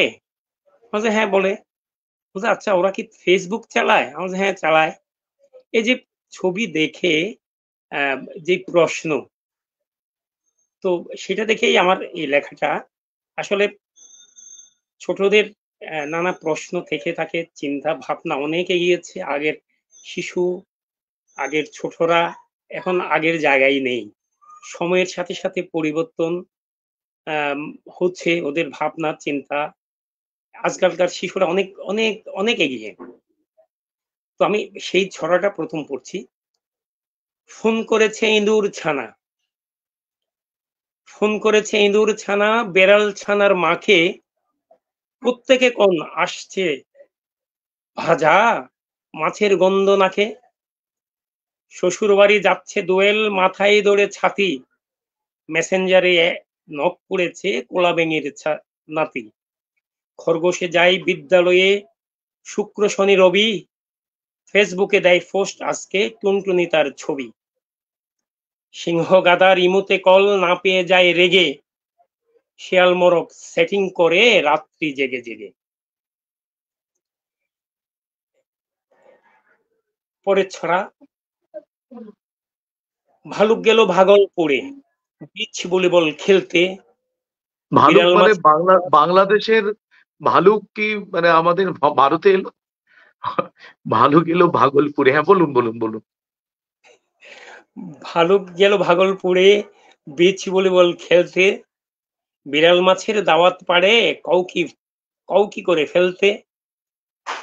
শেয়াল যাবে শিয়ালদহে মুরগি বাড়ি বেড়াতে, কুমির গেল কুমারগঞ্জে আর ফেরেনি সেরাতে। প্যারিস থেকে পেনপেনিয়ে আসলো মশা উড়িয়া, দেখছে শহর দেখছে নগর গ্রামগঞ্জ ঘুরিয়া। ব্যাঙ গিয়েছে ব্যাঙ্গালোরে, হাতি গেল হাতিয়া, সোনা ব্যাঙে ঘুমায় রাতে, সোনার আসন পাতিয়া।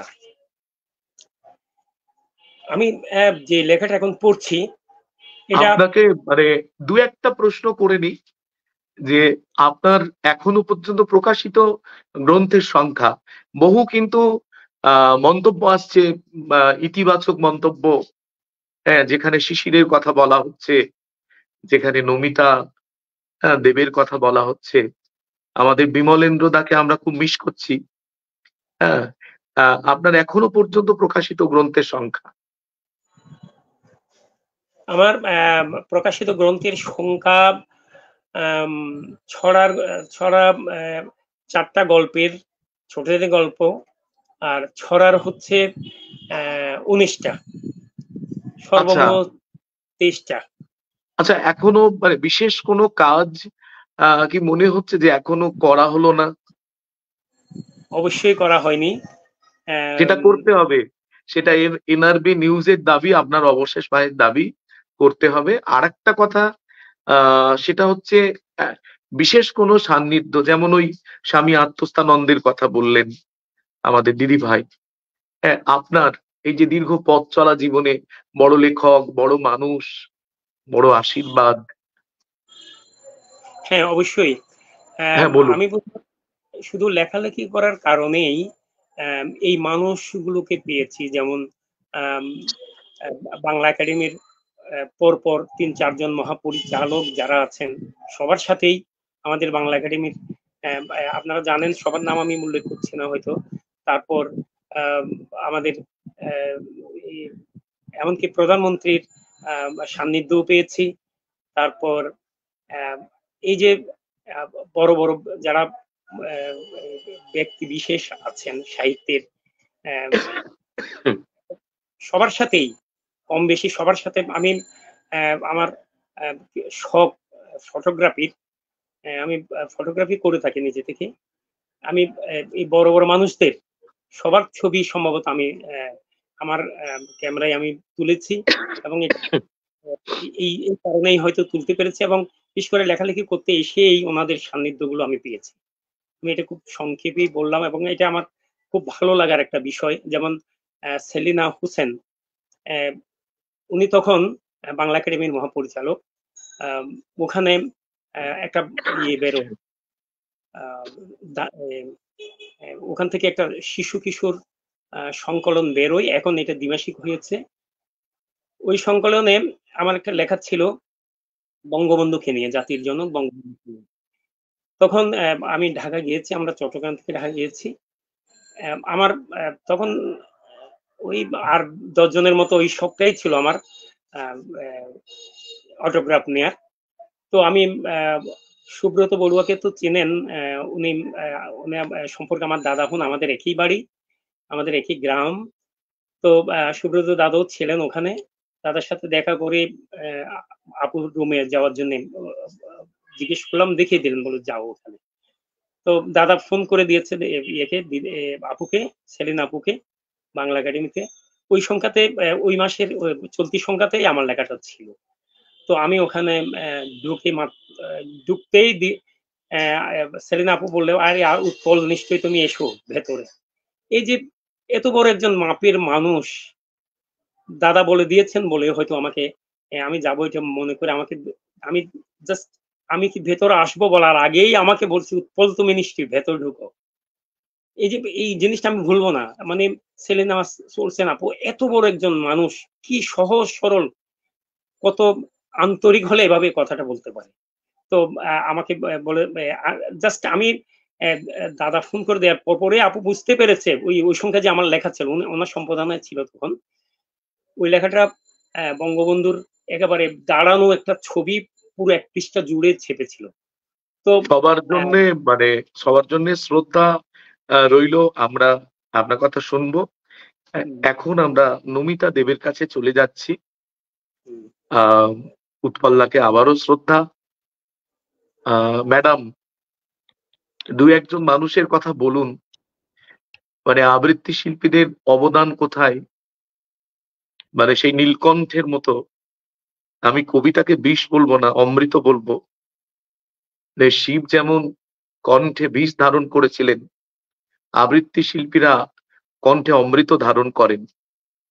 আর সেই কবি ভীষণ সার্থক হয়ে ওঠেন যখন তার কবিতা কোনো আবৃত্তি শিল্পী কণ্ঠে ধারণ করেন। যাই হোক, মানে আমরা বাঙালি, আমরা ঘন্ট প্রিয়, এই মোচার ঘন্ট, শাকের ঘন্ট, আবার আমরা কবিতা পাগল, আমরা কণ্ঠেরও ভক্ত। মানে একদিকে ঘন্ট ভক্ত, অপরদিকে কণ্ঠ ভক্ত। তো আমাদের নমিতা ম্যাডাম আছেন, আপনি বলুন, শোনান আবৃত্তি আর সান্নিধ্য।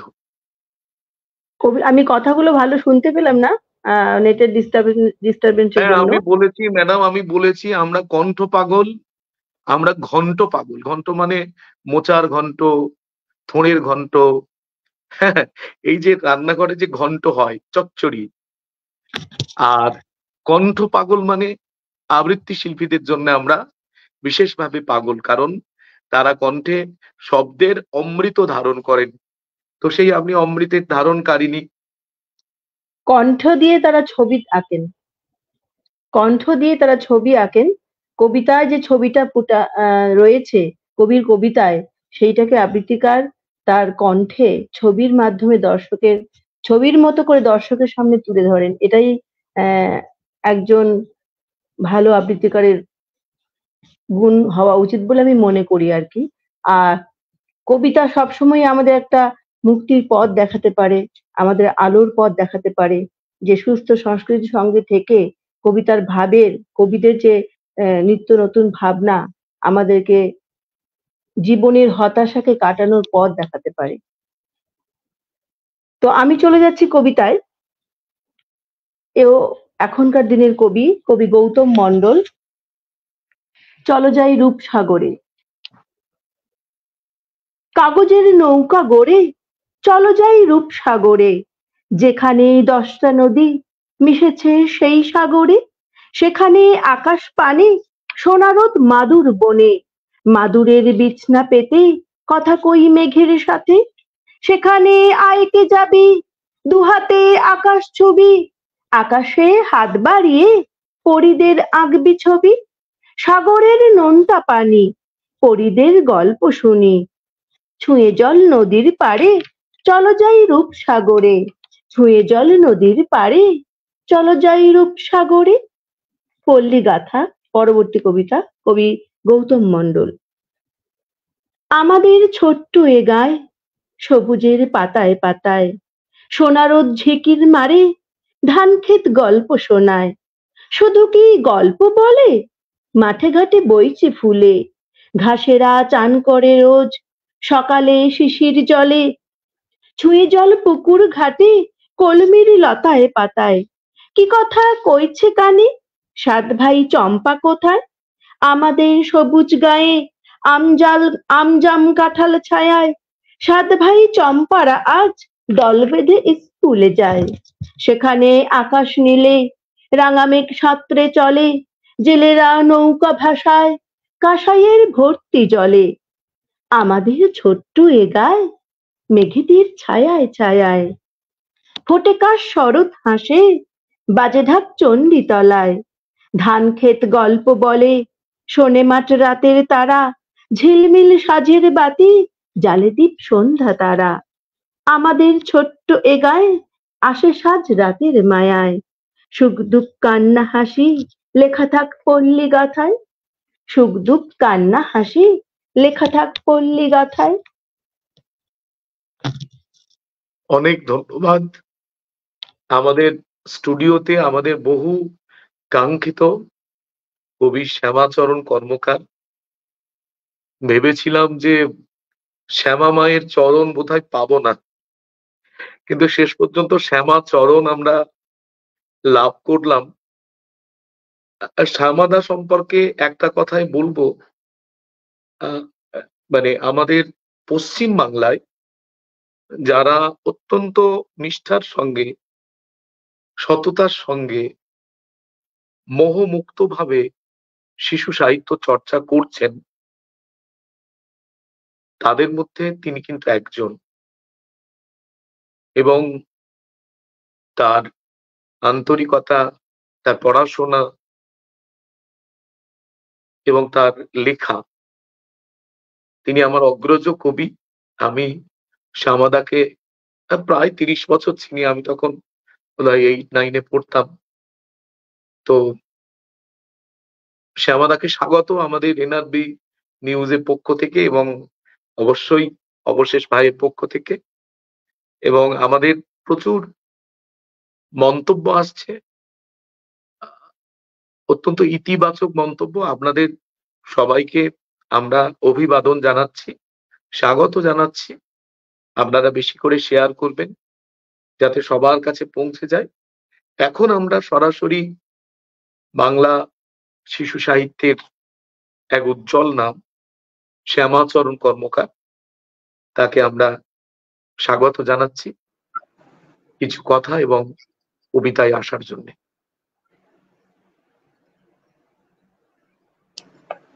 আমি শুরুতে সকলকে নমস্কার জানাচ্ছি। আমার একটু বলেইছিলাম আমি অবশেষকে যে আমি আমার কথা শোনা যাচ্ছে তো? শোনা যাচ্ছে তো? তো আমি বলেইছিলাম শোনা যাচ্ছে। আচ্ছা, আমি প্রথম বলেইছিলাম আমার খুব প্রিয় স্নেহভাজন অবশেষকে যে আমার অফিসটা অনেকটা দূর, তা ফিরতে আজকে দেরি হয়ে গেছে অনেকটা। তো তবুও আমি কথা দিয়েছিলাম আমি কিছুটা সময় হলেও আমি আসবো। তো অবশেষে আসতে পারলাম। মানে ফোনটা রোটেট করলে কি হবে, ছবিটা গ্লোবালি দেখা যাবে। মানে আচ্ছা, আমি একটু রোটেট করে নিচ্ছি। হ্যাঁ হ্যাঁ,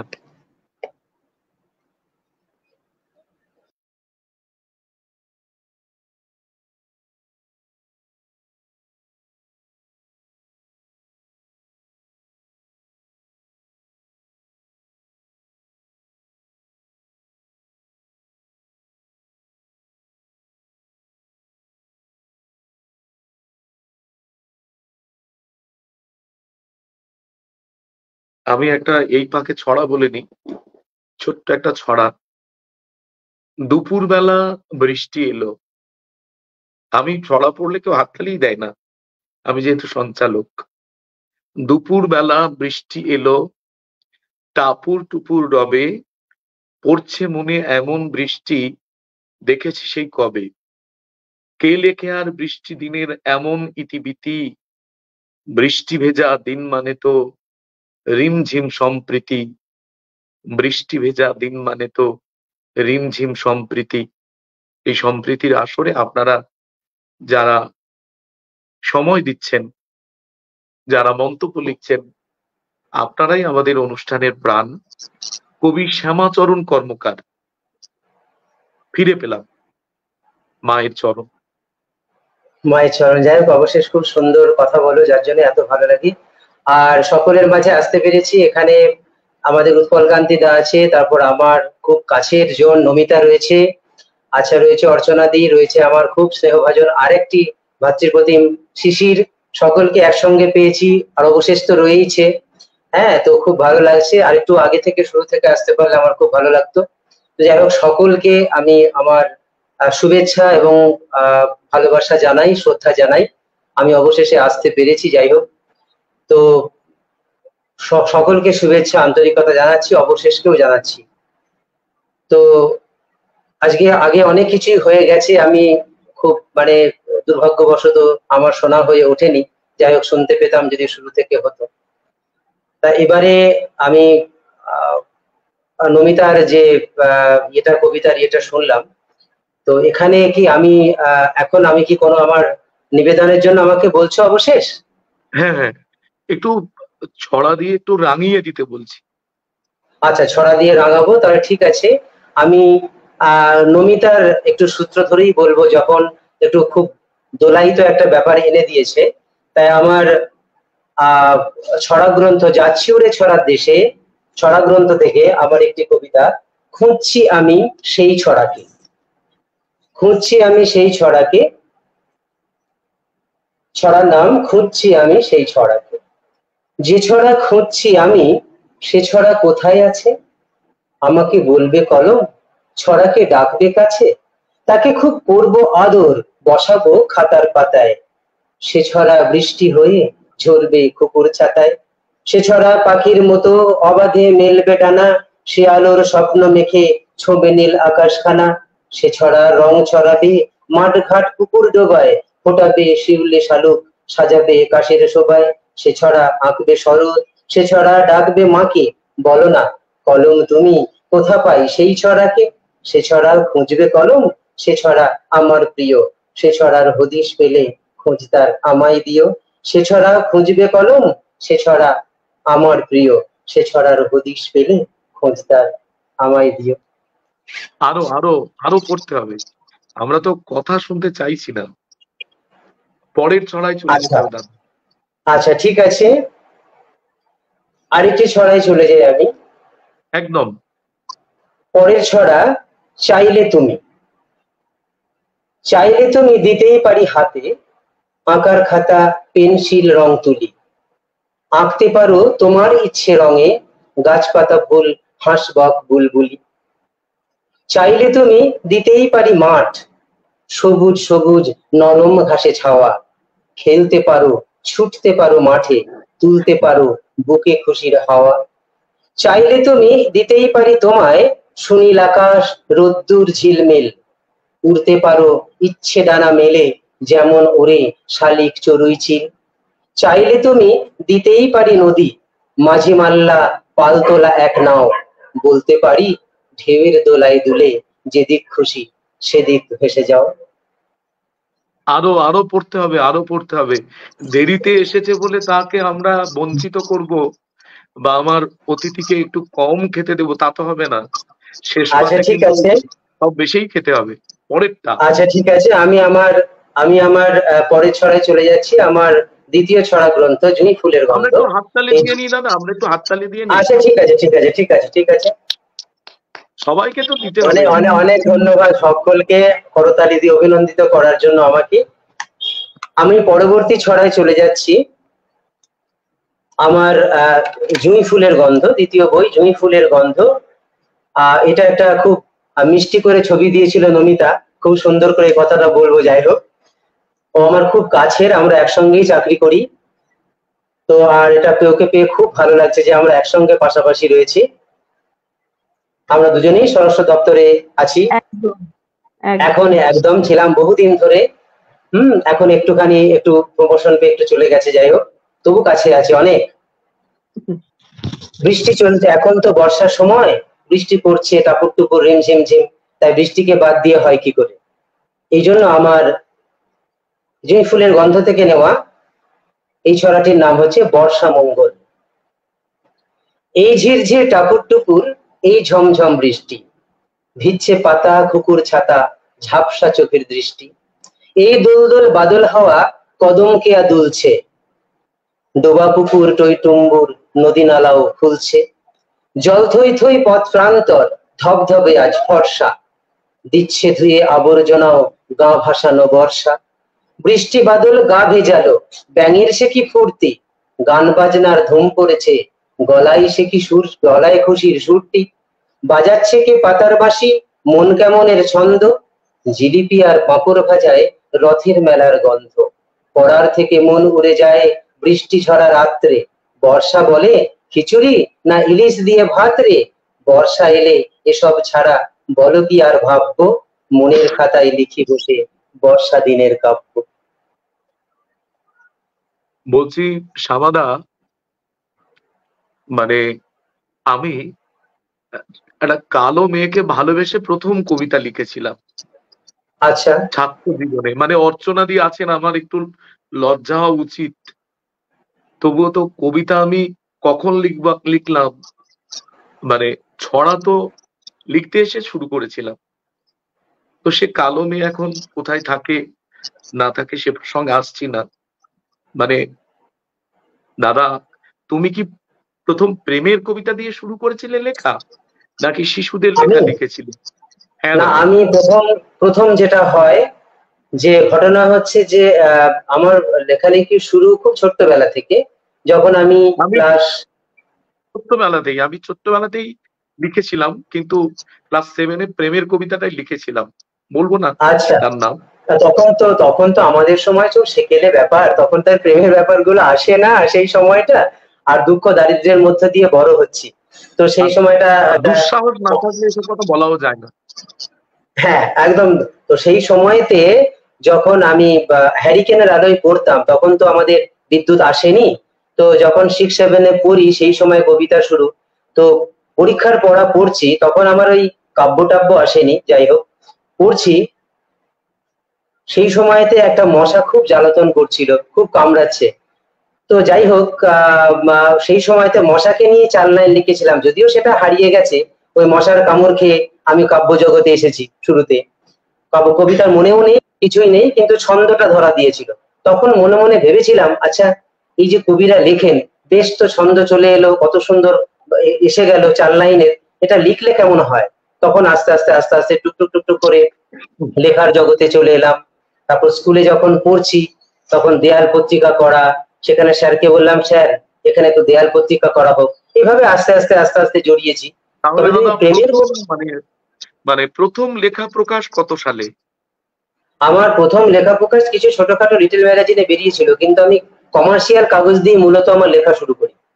আমার লেখা প্রথম আমি ছোটদের পাতায়, কত সালে?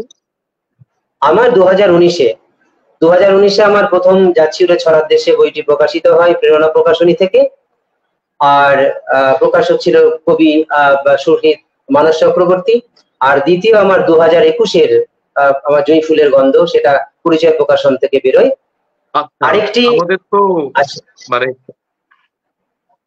সময় তো ফুরিয়ে আসছে, ফলে আমরা মানে খুব গুরুত্বপূর্ণ বিষয়গুলো একটু বলে নেব। মানে এমন কোন সান্নিধ্যের কথা দাদা বলতে হবে, এমন কোন লেখক যেটা খুব স্মরণীয় আপনার জীবনে? হ্যাঁ, আমি অনেক পেয়েছি, এই ব্যাপারে আমি বলবো যে আমি খুব সৌভাগ্যবান যে আমি সান্নিধ্য হিসেবে আমি ভবানী প্রসাদ মজুমদারকে আমাকে সন্তানের মতন ভালোবাসতেন জেঠুর আমি খুব স্নেহধন্য ছিলাম অনেক বছর, প্রায় দীর্ঘ 30 বছরের কাছাকাছি।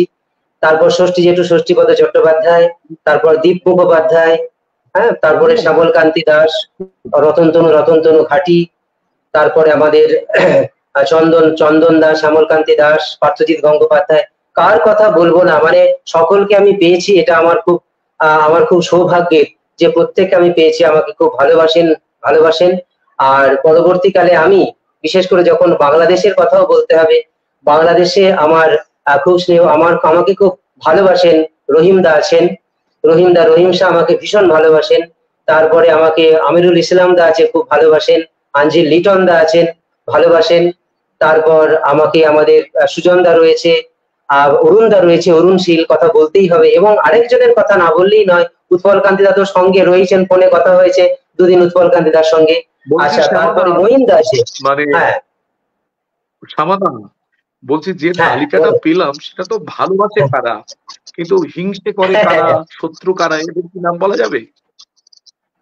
আচ্ছা, আমি তবে একটা কথা বলবো কি, তবে একটা জিনিস আমি ষষ্ঠীবাবুর কাছ থেকে শিখেছি, অনেকজন মানে আমি দেখেছি লেখার জগতে অনেকজন হিংসা করে, তবে ষষ্ঠীপদ চট্টোপাধ্যায় যে কথাটা আমাকে বলেছিলেন, শ্যামা তোমার কলম খুব শক্ত, কিন্তু কলমের সঙ্গে সঙ্গে তোমার মনটাকেও শক্ত করতে হবে, কেননা এর মধ্যে কিন্তু উনি বলেছিলেন হ্যাঁ যে মনটাকেও শক্ত করতে হবে। ফুলে যে শুধুমাত্র আমার সৌরভ থাকবে, পাপড়ি খুব সুন্দর থাকবে এমন তো নয়, সেখানে কাঁটাও থাকবে এবং পোকাও থাকবে। তার মধ্যে দিয়ে কিন্তু লড়াইটা চালিয়ে যেতে হবে। তোমার কলম খুব শক্ত, কিন্তু মনটাকে শক্ত রেখো। এটাকে শ্যামাদা, আমি একটু শিশিরের কাছে চলে যাচ্ছি। শিশির কাছে চলে যাচ্ছি দাদা। হ্যাঁ, শ্রদ্ধা, আমরা মানে ছড়ার আসরে আমি একটু মানে রসিকতা করছি বা মজা করছি আসরটাকে জমিয়ে রাখার জন্য, এর বাইরে কোনো উদ্দেশ্য নেই। আর শিশির, তোমার একটু অনুভূতির কথা তুমি বলো, প্রিয় সান্নিধ্যের কথা বলো 1-1.5 মিনিটের মধ্যে। সময়টাকে এবার বেঁধে দিতে হবে। হ্যাঁ, আজকের আনন্দের দিন। হ্যালো, শোনা যাচ্ছে? হ্যাঁ, শোনা যাচ্ছে। সবাই কিন্তু হাতে একটা করে লেখা নিয়ে রাখুন, আমি পর 4টে লেখা শুনবো, সবাইকে শোনাবো। আজকের আনন্দের দিন, আমার ভীষণ আনন্দের দিন। খুব ভালো লাগছে। সমাদাকে দেরিতে হলেও কাছে পেলাম। সমাদাকে শ্রদ্ধা জানাই, নমস্কার জানাই। আর যেটা বিশেষ সান্নিধ্য বলতে আমি এই মুহূর্তে খুব মনে পড়ছে, আমি মাধ্যমিক পাশ করিনি, তার আগে থেকে আমার লেখালেখি এবং কবিতা, ছড়া এসবের প্রতি একটা যেন কেমন আন্তরিকভাবে একটা টান জেগে উঠলো। আমি খুব খুঁজে বেড়ালাম কোথায় গেলে কিভাবে করলে সঠিকভাবে এই সাহিত্য বা লেখালেখি বা কবি হওয়া যায়, ছড়াকার হওয়া যায়, এইরকম যেন মনের মধ্যে একটা মানে তৃষ্ণা জাগলো। সেখান থেকে আমি বলো। ঠিক এই তাগিদ থেকেই আমি আমার এলাকায় পেয়ে গেলাম বেশ কিছু এইরকম দাদা বলতেই পারি, দাদাদের, যারা কিনা কলকাতা থেকে শুরু করে বিভিন্ন জায়গায় লেখালেখি করছে।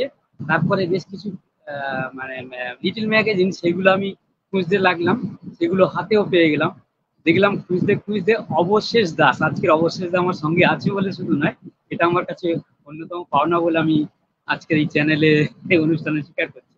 সেখানে দেখলাম অবশেষ দাস। খোঁজ করতে জানলাম যে আমার গ্রাম থেকে 2-4টে গ্রাম এগিয়ে পূর্ব গোপালপুর গ্রাম, সেখানে অবশেষ দাসের বাড়ি। আর অবশেষ দাস খুব চুকিয়ে লেখালেখি করছে, ভীষণ ভালো লিখছে এবং খুব ভালো লেখে, খুব ভালো বলে। খুঁজতে আমি একদিন হঠাৎ করে অবশেষ দাস সঙ্গে আমার আলাপ হয়ে, মানে আলাপ ঠিক নয়, আমি একটু দূর থেকে জানতে পারলাম যে ওই অবশেষ দাস। খুব কাছে যাওয়ার চেষ্টা করলাম, যেতে আজকের যে এত কাছে আসবো এমন ভাবে সেই অবশেষ দাসকে আমার দাদা, আমি দাদাই বলি, অবশেষ দা মানে দাদা হিসেবে পাবো ভেবে উঠিনি। এটাই আমি ওই যে আমার মানে অনেক খোঁজার মধ্যে আমি যাদের পেয়েছি তাদের মধ্যে আর একজন যে অবশেষ দা, এটা আমার কাছে একটা পাওনা বলে আমি মনে করছি এই মুহূর্তে। আরো তো আছে, সুমিত দা আছে, মানে এই মুহূর্তে সকলের নাম আমার মানে অ্যান্টেনায় জড়িয়ে যাচ্ছে, যাকে বলে কার নাম বলবো। যাই হোক শিশির, তোমাকে ধন্যবাদ। আমি বলছি শিশির সেকেন্দার আলী শেখের নাম বলতে ভুলে যাচ্ছে, আর শিশির ভুলে যাচ্ছে রাজকুমার বেরার নাম বলতে। কবি সুমিত মোদক তো আছে। আর শিশির, আমি দুটো একটা বিষয় বলি যে 2001 সালে আমি বাংলা একাডেমিতে একটা কবিতা পড়েছিলাম। সেখানে আমাদের বাংলা শিশু সাহিত্যের কে ছিল না সেদিন আমি বলতে পারবো না, ছিলেন কবি নির্মলেন্দু গৌতম, রাষ্ট্রীয় পুরস্কার প্রাপ্ত লেখক, ছিলেন কবি ভবানী প্রসাদ মজুমদার, শৈলেন ঘোষ ছিলেন বিরাট শিশু সাহিত্যিক, কবি কার্তিক ঘোষ ছিলেন, সুব্রত চৌধুরী ছিলেন, মানে যিনি আমাদের আনন্দবাজার গোষ্ঠীর একজন অত্যন্ত স্বনামধন্য চিত্রশিল্পী। তো আমার জীবনে সবচেয়ে বড় পাওয়া 2001 সালের 3রা ডিসেম্বর দিলীপ চক্রবর্তী সাহিত্য তারুণ্য পত্রিকা সম্পাদনা করতেন, তাদেরই বাৎসরিক অনুষ্ঠানে আমি একটা কবিতা পড়েছিলাম, স্বপ্ন এখন। তো সেই কবিতা শুনে নির্মলেন্দুদা মাইক্রোফোনে এসে বলেছিলেন, অবশেষ দাসের লেখা যেন কলকাতার সব কাগজ ছাপে, আমি এটা অনুরোধ করছি।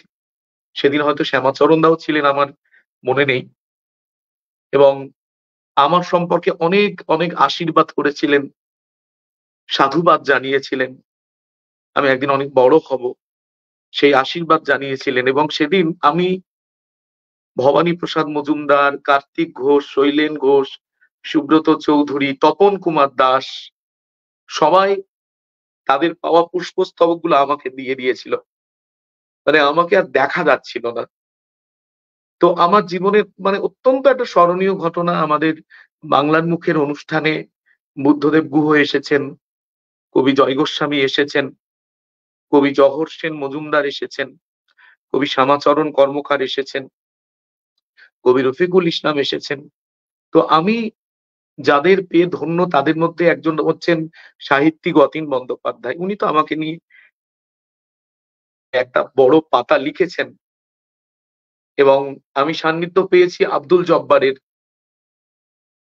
আমি সান্নিধ্য পেয়েছি জড়েশ্বর চট্টোপাধ্যায়ের,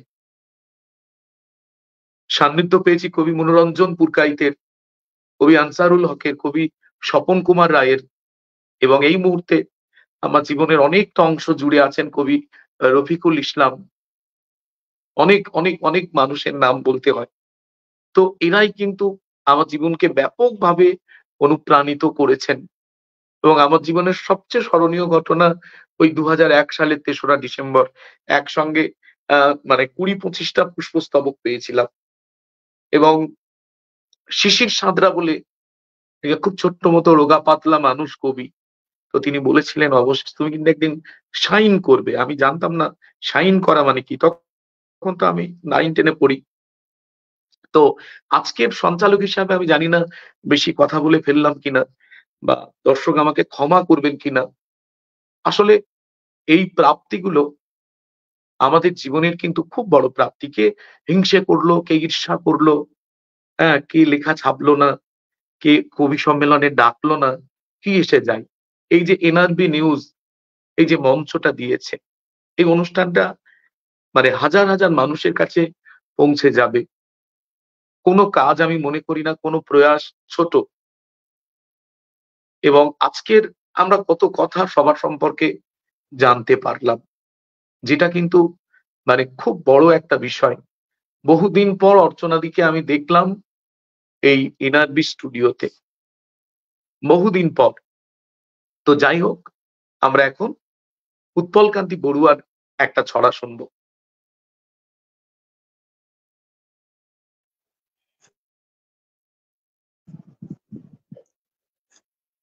একটা ছড়া, উৎপলকান্তি বড়ুয়া। আমি সংক্ষেপে, আপনার মাইক্রোফোন অন করতে হবে। ছড়াটা পড়ার আগে সংক্ষেপে একটা কথা বলতে চাচ্ছি, যেটা আপনি জিজ্ঞেস করেছেন। হ্যাঁ, নিশ্চয়ই। জানতে চেয়েছিলেন, আমি এটা একটু ভুল হয়ে গেছে আমার, হয়তো এড়িয়ে গেছে আমি অসাবধানতাবশত। আসলে কি 18 সালে আমাদের এখানে স্বাধীনতার বই মেলা হচ্ছিল 6 দিন, 1 সপ্তাহ ব্যাপী ডিসি হিলে। তখন এসেছিলেন কলকাতার আমার সবচেয়ে প্রিয় একজন শ্রদ্ধেয়জন পবিত্র মুখোপাধ্যায়, দীপ মুখোপাধ্যায়, পবিত্র সরকার দ্বারা। আমার ওই বছরই যে বইটা বেরিয়েছে, দ্বিতীয় বই, এটা হচ্ছে আমার স্বপ্ন আমার দেশ, কিশোর কবিতা, সম্পূর্ণ আমার হাতের লেখা। এটা হচ্ছে দ্বিতীয় গ্রন্থ, হাতে লেখা। তো আপনার হাতের লেখা টাইপের চেয়েও ভালো, মানে যন্ত্র পারবে না আপনার হাতে লেখার যা শিল্প। আর এটা হচ্ছে যে প্রথম হাতের লেখা ফুলের কুটুম। তো এটা প্রথম বেরিয়েছে। এই বইটা যখন আমার স্বপ্ন আমার দেশ পবিত্র দাকে দেয়া হয়েছে, আমাদের রাশেদ বলল, রাশেদ রূপ চেনেন আপনারা, বলে দাদা এটা ওর হাতের লেখা। আমি নিজে থেকে বলিনি, সাথে পবিত্র দীপদা ছিলেন, পবিত্রদা আমার দিকে তাকিয়ে বলছেন, এরপরেও এটা নিয়ে কথা হয়েছে, আমি ওনার বাসায়ও গেছি, এটাও আর আমার জন্য আরেকটা বিশাল পাওনা, অনেক বড় পাওনা, এটা আমি ভুল হয়ে গেছে, এটা এই জিনিসটা বলা হয়নি। বলে যে আমি এত বেশি ভাগ্যবান যে যদি মরে যেতাম অন্তত এই জিনিসটা দেখে যেতে পারতাম না। শিশু সাহিত্যে সম্ভবত আমি আজ দেখিনি কারো হাতের লেখা গ্রন্থ। আর এই গ্রন্থটা এটা হচ্ছে ছড়াপুর কতদূর, এটা হাতের লেখা, 3টা হাতের লেখা মোট বই আমার। এটা লুৎফর রহমান রিটনের প্রেরণায় এটা হয়েছে। রিটন ভাই প্রকাশককে বলে দিয়েছেন যে উৎপল যেভাবে দিয়েছে ওভাবেই করবেন, কোনো নড়চড় করবেন না হাতের লেখা দিয়ে। যা হোক, এটা ওভাবে করেছে। আমি আমার লেখাটা পড়ছি ফুলের কুটুম গ্রন্থ থেকে। ফুলের মতো ফুটুম, প্রাণের সোনা মিষ্টি সোনা লক্ষ্মী সোনা কুটুম, প্রাণের সোনা মিষ্টি সোনা লক্ষ্মী সোনা কুটুম, আমরা হাসি গানে সবাই একসঙ্গে জুটুম, ভুলে অতীত সকল কিছু এগুব পথ উঁচু নিচু, বুকের যত কষ্ট ব্যথা মনের আদার টুটুম, টুকটুকে লাল ভালোবাসার সূর্যি কানে লুটুম, হাত রেখে হাতে ধরে হাতে হাত ধরে হাত আনবো রঙিন নতুন প্রভাত, বাংলাদেশের দোয়েল পাখি হয়েই গেয়ে উঠুম, এক বৃন্তে আমরা সবাই ফুলের মতো ফুটুম। লেখাটা একটু দেখাতে পারি যদি দেখা যায়। হ্যাঁ, অনেকটা বোঝা যাচ্ছে আপনার অপূর্ব হাতের লেখা। এই ইচ্ছেগুলো আমাদের তো মানে অনলাইন পূরণ হয় উৎপল দা। এবার মানে আমি আপনাকে এটা হচ্ছে অনেক আমার স্বপ্ন আমার দেশ। হ্যাঁ দাদা, দেখা যাচ্ছে। অনেক ধন্যবাদ দাদা আপনাকে। আমরা মানে নমিতা দেবের কাছে চলে যাব, তার আগে যে কথা বলা হলো না সেটা হচ্ছে বাংলাদেশে কবি সুজন বড়ুয়া, কবি অরুণ শীল সহ কবি রাশেদ রৌফ, এইরকম সব বিশিষ্ট মানুষদের স্নেহ ভালোবাসা পেয়েছি। উৎপলদা তো আছেনই, কবি শেলী সেনগুপ্ত, কবি ইসমত শিল্পী, এবং বাংলাদেশের সবচেয়ে একটা মুখরিত স্মৃতি ধ্রুব এসের সঙ্গে আড্ডা দেওয়া, সেটা আমার সৌভাগ্য হয়েছে কবি রফিকুল ইসলামের জন্যে। আর যার কথা না বললে খুব বড় অপরাধ হয়ে যাবে, তিনি হচ্ছেন অমৃতলাল পাড়ুই। গত পরশুদিন তার জন্মদিন ছিল। তিনি আমার প্রথম বই প্রকাশ করেছিলেন আজ থেকে 25 বছর আগে। বোধহয় সংখ্যাটা ভুল বললাম, 2004 সাল, এখন 2024, 21 বছর আগে। এবং আরো একটা স্মরণীয় ঘটনা, সেটা হচ্ছে আমি কবি সুভাষ মুখোপাধ্যায়ের পায়ে হাত দিয়ে প্রণাম করেছি বাংলা একাডেমিতে। সুনীল গঙ্গোপাধ্যায়কে প্রণাম করেছি কলকাতা আন্তর্জাতিক বই মেলাতে, তখন ময়দানে মেলা হতো। আর আরো একটা গুরুত্বপূর্ণ ঘটনা, আমার প্রথম বই উদ্বোধন করেছিলেন কবি সমরেন্দ্র সেনগুপ্ত। মানে এইরকম ছোট ছোট টুকরো টুকরো স্মৃতিগুলো মানে আপনাদের থেকে খুব জানবার ইচ্ছে হচ্ছিল। আর এগুলো পাঠকরা জানলে ভালো লাগবে। মানে সুভাষ মুখোপাধ্যায়ের পায়ে হাত দেওয়া, এটাই তো সবচেয়ে বড় ব্যাপার। এখন নমিতা দেব।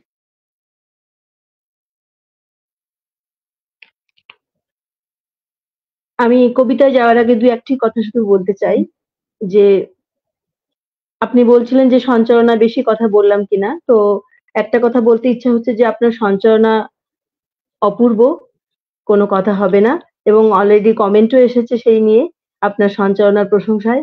এবং বাংলার মুখ আয়োজিত অনুষ্ঠানে আমি দেখেছিলাম অবশেষ বাবুর সঙ্গে আমার সেখানেই প্রথম আলাপ হয়েছিল। তো খুব সুন্দর ওনার সঞ্চালনা, ওনার কথাবার্তা খুব ভালো লাগে। এখানে যে সমস্ত স্বনামধন্য কবি সাহিত্যিকদের সঙ্গে আজকে আমি লাইভে আছি, তাদের সকলকে আমার আন্তরিক ভালোবাসা, শুভেচ্ছা ও প্রণাম যথাযোগ্য স্থানে আমি জানাই। শ্যামাচরণকে পেয়ে সত্যি খুব ভালো লাগছে পাশে। যদি এইভাবে আমরা কোনোদিন থাকিনি, অনুষ্ঠানে অনেক সময় ছিলাম, কবিতার জলছবিতে কাজ করেছি, কিন্তু এইভাবে পাওয়াটাও একটা অন্যরকম অভিজ্ঞতা। আমি চলে যাব। আর আরেকটা মধুর স্মৃতি আমি বলবো, এখানে এনআরবি নিউজের যারা আছেন উদ্যোক্তা, তাদেরকেও আমি আন্তরিক ধন্যবাদ এবং তাদের শুভেচ্ছা কামনা করি আগামী দিনে। আমার বাংলাদেশের একটা মধুর স্মৃতি, কিশোরগঞ্জ ছড়া উৎসবে আমি 2023-এ যোগদান করেছিলাম, 2024-এ যোগদান করেছিলাম। তো সেখানে আমার একটা বাংলাদেশের মধুর স্মৃতি জড়িয়ে আছে। বাংলাদেশের কবি অরুণ শীলের সঙ্গে আমার খুব ভালো সম্পর্ক। দাদার মতো, বোনের মতন আমাকে স্নেহ করে। তো আজকে আমি কবি অরুণ শীলের কবিতাই এখন আমি শোনাতে চাইছি। ওগো মেঘ বৃষ্টি মেয়ে, কবি অরুণ শীল। ওগো মেঘ বৃষ্টি মেয়ে, কোথা যে ঘুমিয়েছিলে, দিলে না এক ফোঁটা জল আমাদের বিলে ঝিলে। বিলে তাই হয়নি ফসল, সবারই মুখটি কালো, ভয়ানক গরম ঢেলে সূর্য ভয় দেখালো। আকাশের পত্রী বেয়ে এ গায়ে আসবে বলে, কতদিন জল চেয়েছি আশা আর কৌতূহলে। এত যে ডেকেছি মেঘ, শোনেনি সে ডাক তুমি, মাজারে সিন্নি মানত করেছে রুমকি রুমি। এসেছো আজকে হঠাৎ, যেও না ফুরুত করে, ঝরে যাও ঝমঝমা ঝম, কবিতায় যেমন ঝরে। ঘরেও একটু ঢোকো, রেখেছি দরজা খুলে, খুশিতে ভিজবো শুধু, যাব না আজ স্কুলে। ওগো মেঘ বৃষ্টি মেয়ে, কোথা যে ঘুমিয়েছিলে, ঢেলে দাও এক হাঁটু জল আমাদের বিলে ঝিলে। ওগো মেঘ বৃষ্টি মেয়ে, কোথা যে ঘুমিয়েছিলে, ঢেলে দাও এক হাঁটু জল আমাদের বিলে ঝিলে। নমস্কার। অনেক ধন্যবাদ। আমরা আর কথা একটুও বলবো না। আমি ডক্টর পার্থজিৎ গঙ্গোপাধ্যায়ের কথা একটু বলবো, যে আমাদের লেখালেখিতে সত্যি কথা ভীষণ ভালো অভিভাবকত্ব লাগে। ভালো অভিভাবক ছাড়া বোধহয় আমাদের লেখালেখির পথ ঠিক করে দেওয়া যায় না। তো পার্থজিৎ দা আমার জীবনের একটা খুব বড় কর্নার, খুব বড় একটা অধ্যায়। কারণ আমার লেখালেখির বিভিন্ন বিষয় নিয়ে পার্থজিৎ দার সঙ্গে দীর্ঘ কথাবার্তা হয়। এই কৃতজ্ঞতা, সান্নিধ্য, স্নেহ, আশীর্বাদ, এগুলো আমাদের জীবনে ভীষণ দরকার। তো পার্থজিৎ দার নামটাও কিন্তু আমার কাছে একটা কোহিনূরের মতো। আর এছাড়াও নানাভাবে নানা জনের কাছে ঋণী আমার বাংলা বিভাগের প্রধান ডক্টর বনানী চক্রবর্তী। আমরা যৌথভাবে একটা আন্দোলন শুরু করেছি, ছাত্রছাত্রীদের সাহিত্যের মধ্যে ধরে রাখা, চর্চার মধ্যে রাখা। সেই অনুষ্ঠানে আমরা আজকের এনআরবি নিউজে যারা আছেন, আগামী দিনে তাদেরকে নিশ্চয়ই পাবো, সে প্রত্যাশা রয়েছে। তো এখন আমরা আর একটা ছড়া শুনে নেব আমাদের অর্চনাদির কাছে।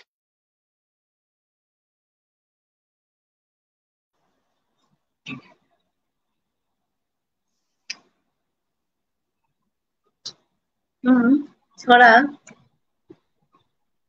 গায়ের পথে সন্ধেতে। পথখান শুনশান, কেউ কোথা নেই, হিজিবিজি ডাকে ঝিঝি অন্ধকারে। হেতা হোতা কে যে কোথা দিচ্ছে উঁকি, চেনা না অচেনা যদি বাড়ছে ঝুঁকি। টিপ টিপ জালে দ্বীপ জোনাক পোকা, ঝোপে ঝাড়ে আড়ে আড়ে লাগছে ধোঁকা। আশপাশ ফিসফাস আসছে কানে, কারাকে যে কোন খুঁজে দৃষ্টি হারে। ফন ফন পন পন ধূপ্ত শিশু, ঝোপ বুঝে জুটে গেছে মশক চতুর। এরপরে কাজ করে রক্ত চোষা, ধরাধামে এই নামে জুড়িকে মশা।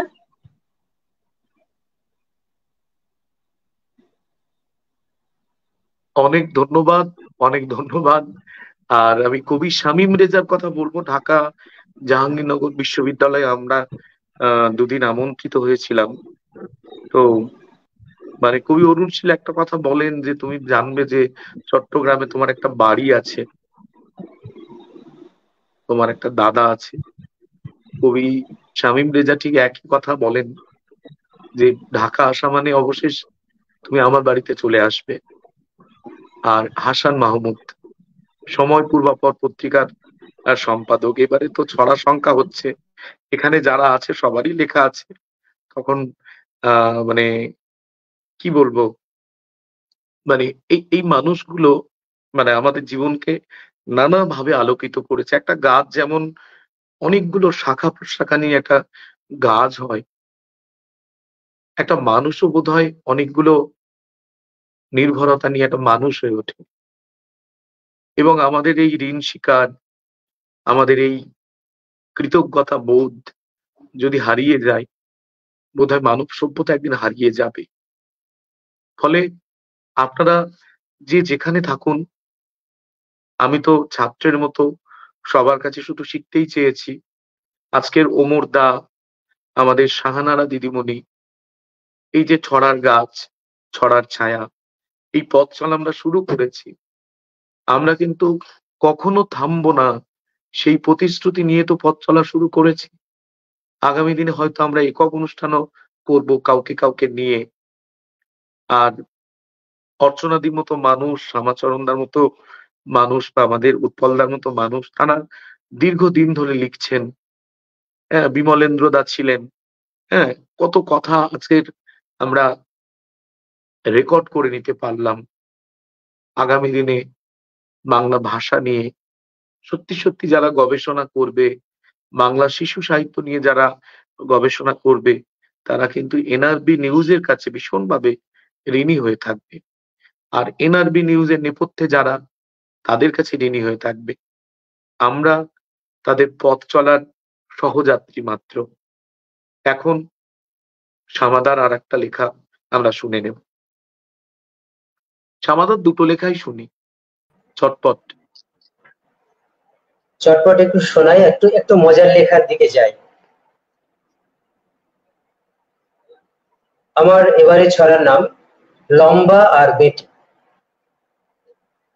দুটো লোক পথ দিয়ে যাচ্ছিল হেঁটে। একজন বলে, তুই খুব দেখি বেটে। কেন এত বেটে তুই? বলি, তোকে সিধা বেটে হলে জানিস তো কত অসুবিধা। ধর ট্রেনে যাচ্ছিস কাঁধে নিয়ে ঝোলা, সাধ্য কি হয় সেটা বাঙ্কেতে তোলা। লম্বাটে কোনো লোক ঝোলা দেয় রেখে, বলতো কি লাভ তবে বেটে হয়ে থেকে। খাটো পায়ে কাছি মেয়ের মতো হেঁটে যাস, তোকে ফেলে যায় চলে রোজ ট্রেন বাস। অফিসেতে খাট লেট, যায় ছুটি কাটা, আমাকে বাঁচিয়ে দেয় লম্বাটে পাটা। বেটে শুনে যায় রেগে, মুখ থমথমে, সেও বুঝি কম যায় কথা শুনে দমে। বেটে হোক খাটো হোক তারও আছে দম, বললো সে বেটে তাই খরচটা কম। লাগে খাটো প্যান্ট জামা চটি জুতো মোজা, টাকা লাগে কম কম বাড়ে না তো বোঝা। আর লম্বাটে হলে হয় উল্টোটা, সবই চায় বড় সড়ো টাকা খসে মোটা। ঢ্যাঙা লোক ট্রেনে বাসে রডে খায় গুঁতো, দরজায় ঠোকা খায় তবু খোঁজে ছুতো। দোষ ধরে বেটেদের আর খোঁজে খুঁত, তোরা সব লম্বাটে লোক অদ্ভুত। সব শেষে সাপ কথা বলছি গুছিয়ে, বেটে বটে তবু চলি মাথাটা উঁচিয়ে। বেটেদের সাথে কথা বলতেই কিছু, লম্বা ও ঠ্যাঙাদের মাথা হয় নিচু।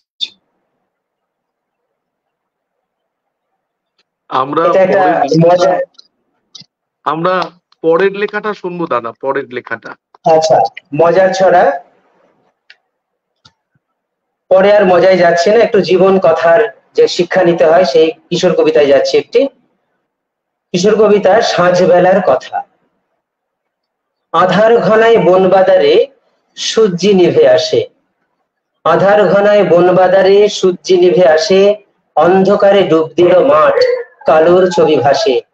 এদিক সেদিক ঘুটঘুটে হয় আধার নামে পাড়ায়, ভূত কালো এক সন্ধে তখন সামনে এসে দাঁড়ায়। সন্ধেটাকে বলল খোকা, আধার কেন আঁকো? পথঘাট মাঠ গাছ নদী বন কালোই কেন ঢাকো? আলোর ছবি ভাল লাগে না? আলোর সঙ্গে আড়ি, কালোর সঙ্গে তোমার বুঝি যত আলাপচারি? সন্ধে শুনে মুচকি হেসে বলল খোকা, না না, দিন ফুরলে সন্ধে আসে, এ তো সবার জানা। সন্ধে দেখে ভয় করে খুব, ভাল লাগে না কালো? বেশ বাবা বেশ, আঁকছি তবে ভয় তাড়ানো আলো। এই বলে সে দূর আকাশে চাঁদ আঁকে এক ফালি। চাঁদ দেখে তার সে কি খুশি, দেয় খোকা হাততালি। চাঁদ শুধু নয়, আর সে আঁকে জোনাক ও সাজ তারা। চাঁদ তারা আর জোনাক আলোয় ঝলমলে হয় পাড়া। বলল খোকা, সন্ধে তুমি এমনি ভালোবেসে আলোর ছটাও ছড়িয়ে দিও অন্ধকারের দেশে। সন্ধে বলে, ভয় পেও না, আসবে কালোর সন্ধে। বাঁচার রসদ খুঁজো আলোয়, কালোই ভালো মন্দে। বাঁচার রসদ খুঁজো আলোয়, কালোই ভালোই মন্দে। মানে অসাধারণ, মানে অসাধারণ লেখা। আর মানে আমি যখন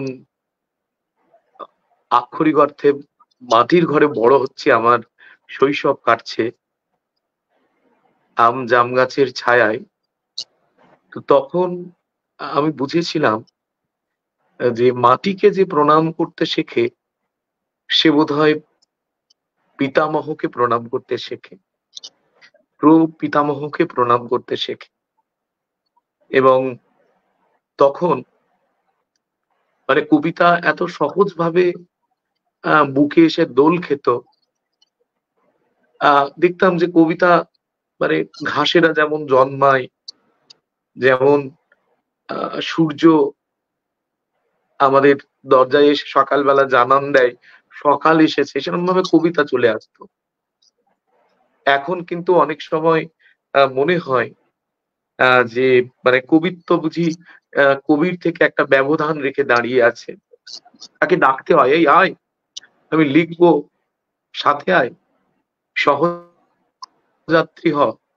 তো আজ থেকে ৩০ বছর আগে যখন ছন্দ জানতাম না, ছন্দের মাত্রা অন্তমিল কিছুই শিখিনি, লিখে ফেললাম, আমার ছিল ছোট্ট সে ঘর, দোলনা ছিল দাওয়ায়, বকুল ফুলের গন্ধ ছিল জানলা ছোঁয়া হাওয়ায়, আমার ছিল ভাঙা লাটাই, কাগজ ছেঁড়া ঘুড়ি, সেলাই করা লাল গামছা, কয়েক মুঠো মুড়ি। আর যা ছিল অনেক দামি, মায়ের স্নেহের চাদর, চাঁদের হাটের দাদা দিদি, বাবার অসীম আদর। একটু দূরে পুকুর ছিল, মাছও ছিল অল্প, আর কিছু নেই বলতে বাকি, মাটির ঘরের গল্প, আমার মাটির ঘরের গল্প। এখন সেই মাটির ঘরের পথ ধরে কবি শিশির পাইক।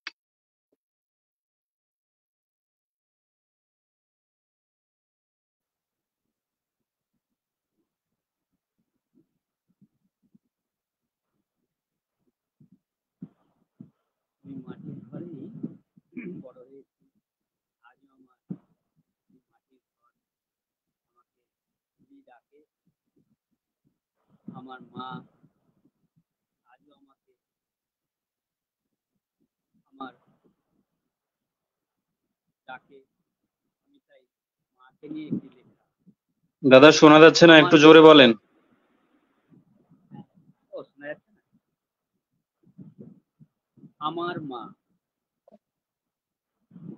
আমার মাঝে ভোর আকাশের শঙ্খধ্বনি সুর, প্রভাত বেলার আলোকমালার সৃষ্টি সুমধুর, উঠোন জোড়া স্নিগ্ধ বাতাস, রোদের চিকন চিক, অচিনপুরীর দিক বলাকার পাখির গাওয়া গীত। আমার মাঝে প্রথম সকাল, পুবের খিড়কি দোর, দুহাত দিয়ে কচলানো চোখ, আলতো ঘুমের ঘোর, প্রাতঃকালীন হাঁটতে থাকা মেঠো পথের বাঁক, ঘরের কানাচ, দেয়াল ওপর মৌমাছিদের চাক।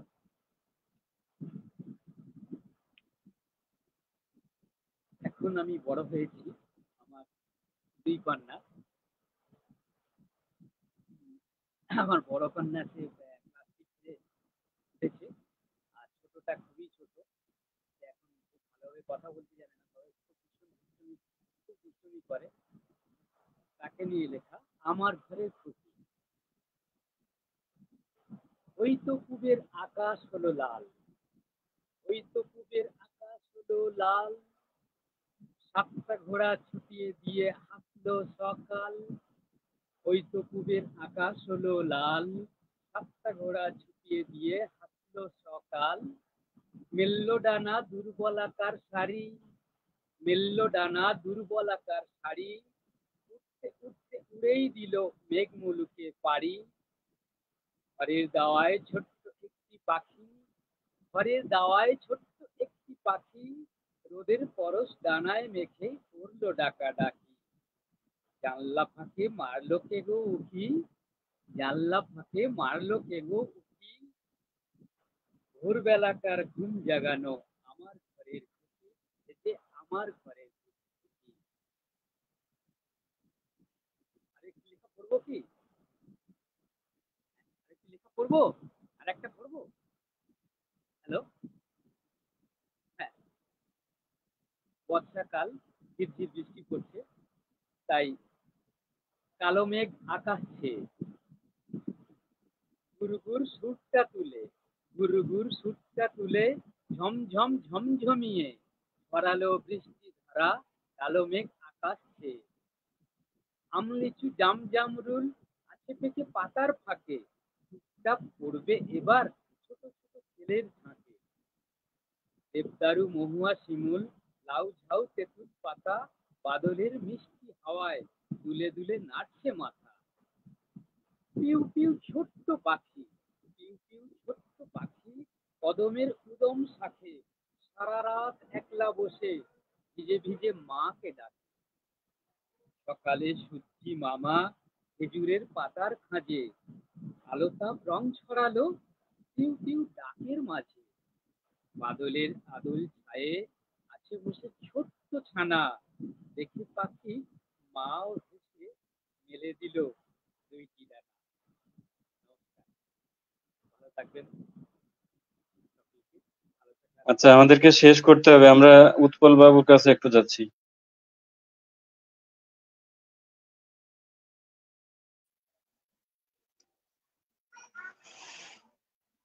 ছড়া পড়বো দাদা? হ্যাঁ, ছড়া বলুন এবং শেষ করুন, 2 ঘন্টা হয়ে গেছে। আমি ছোট্ট দুটো ছড়া পড়ছি, একেবারে ছোট। তাহলে কি? চলতে থাকলে চলন্ত, জ্বলতে থাকলে জ্বলন্ত, এক নাগারে বলতে থাকলে তা হবে কি বলন্ত? ফলতে থাকলে ফলন্ত, গলতে থাকলে গলন্ত, তলায় পড়ে আছে বলেই তা হবে কি তলন্ত? মলতে থাকলে মলন্ত, চলতে থাকলে চলন্ত, ছোট্ট কপির সলতে তাও তাহলে কি সলন্ত? একেবারে শেষ ছড়া।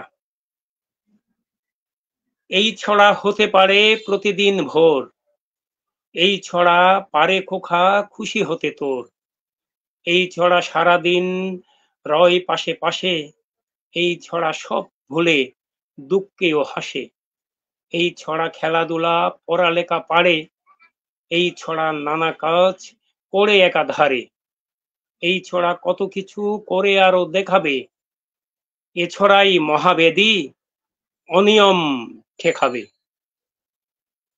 ধন্যবাদ সবাইকে, এনআরবি নিউজকে ধন্যবাদ, ওমর আলী ভাইকে এবং এই ছড়া গাছ ছড়ার ছায়ার পরিচালক এনআরবি নিউজের শাহনারা খাতুন দিদিভাইকেও ধন্যবাদ। সাথে যারা আছেন দাদারা, বিমলেন্দ্র চক্রবর্তী দাদা, অর্চনা ঘোষ দিদিভাই, শ্যামাচরণ কর্মকার দাদা ভাই, শিশির পাইক দাদা ভাই, শ্যামাচরণ কর্মকার দাদা ভাই, নমিতা দেব দিদিভাই, সবাইকে ধন্যবাদ এবং কৃতজ্ঞতা জানাচ্ছি, ভালোবাসা জানাচ্ছি। সবশেষে কবি অবশেষ দাস, আপনাকেও অনেক অনেক শুভেচ্ছা এবং ভালোবাসা।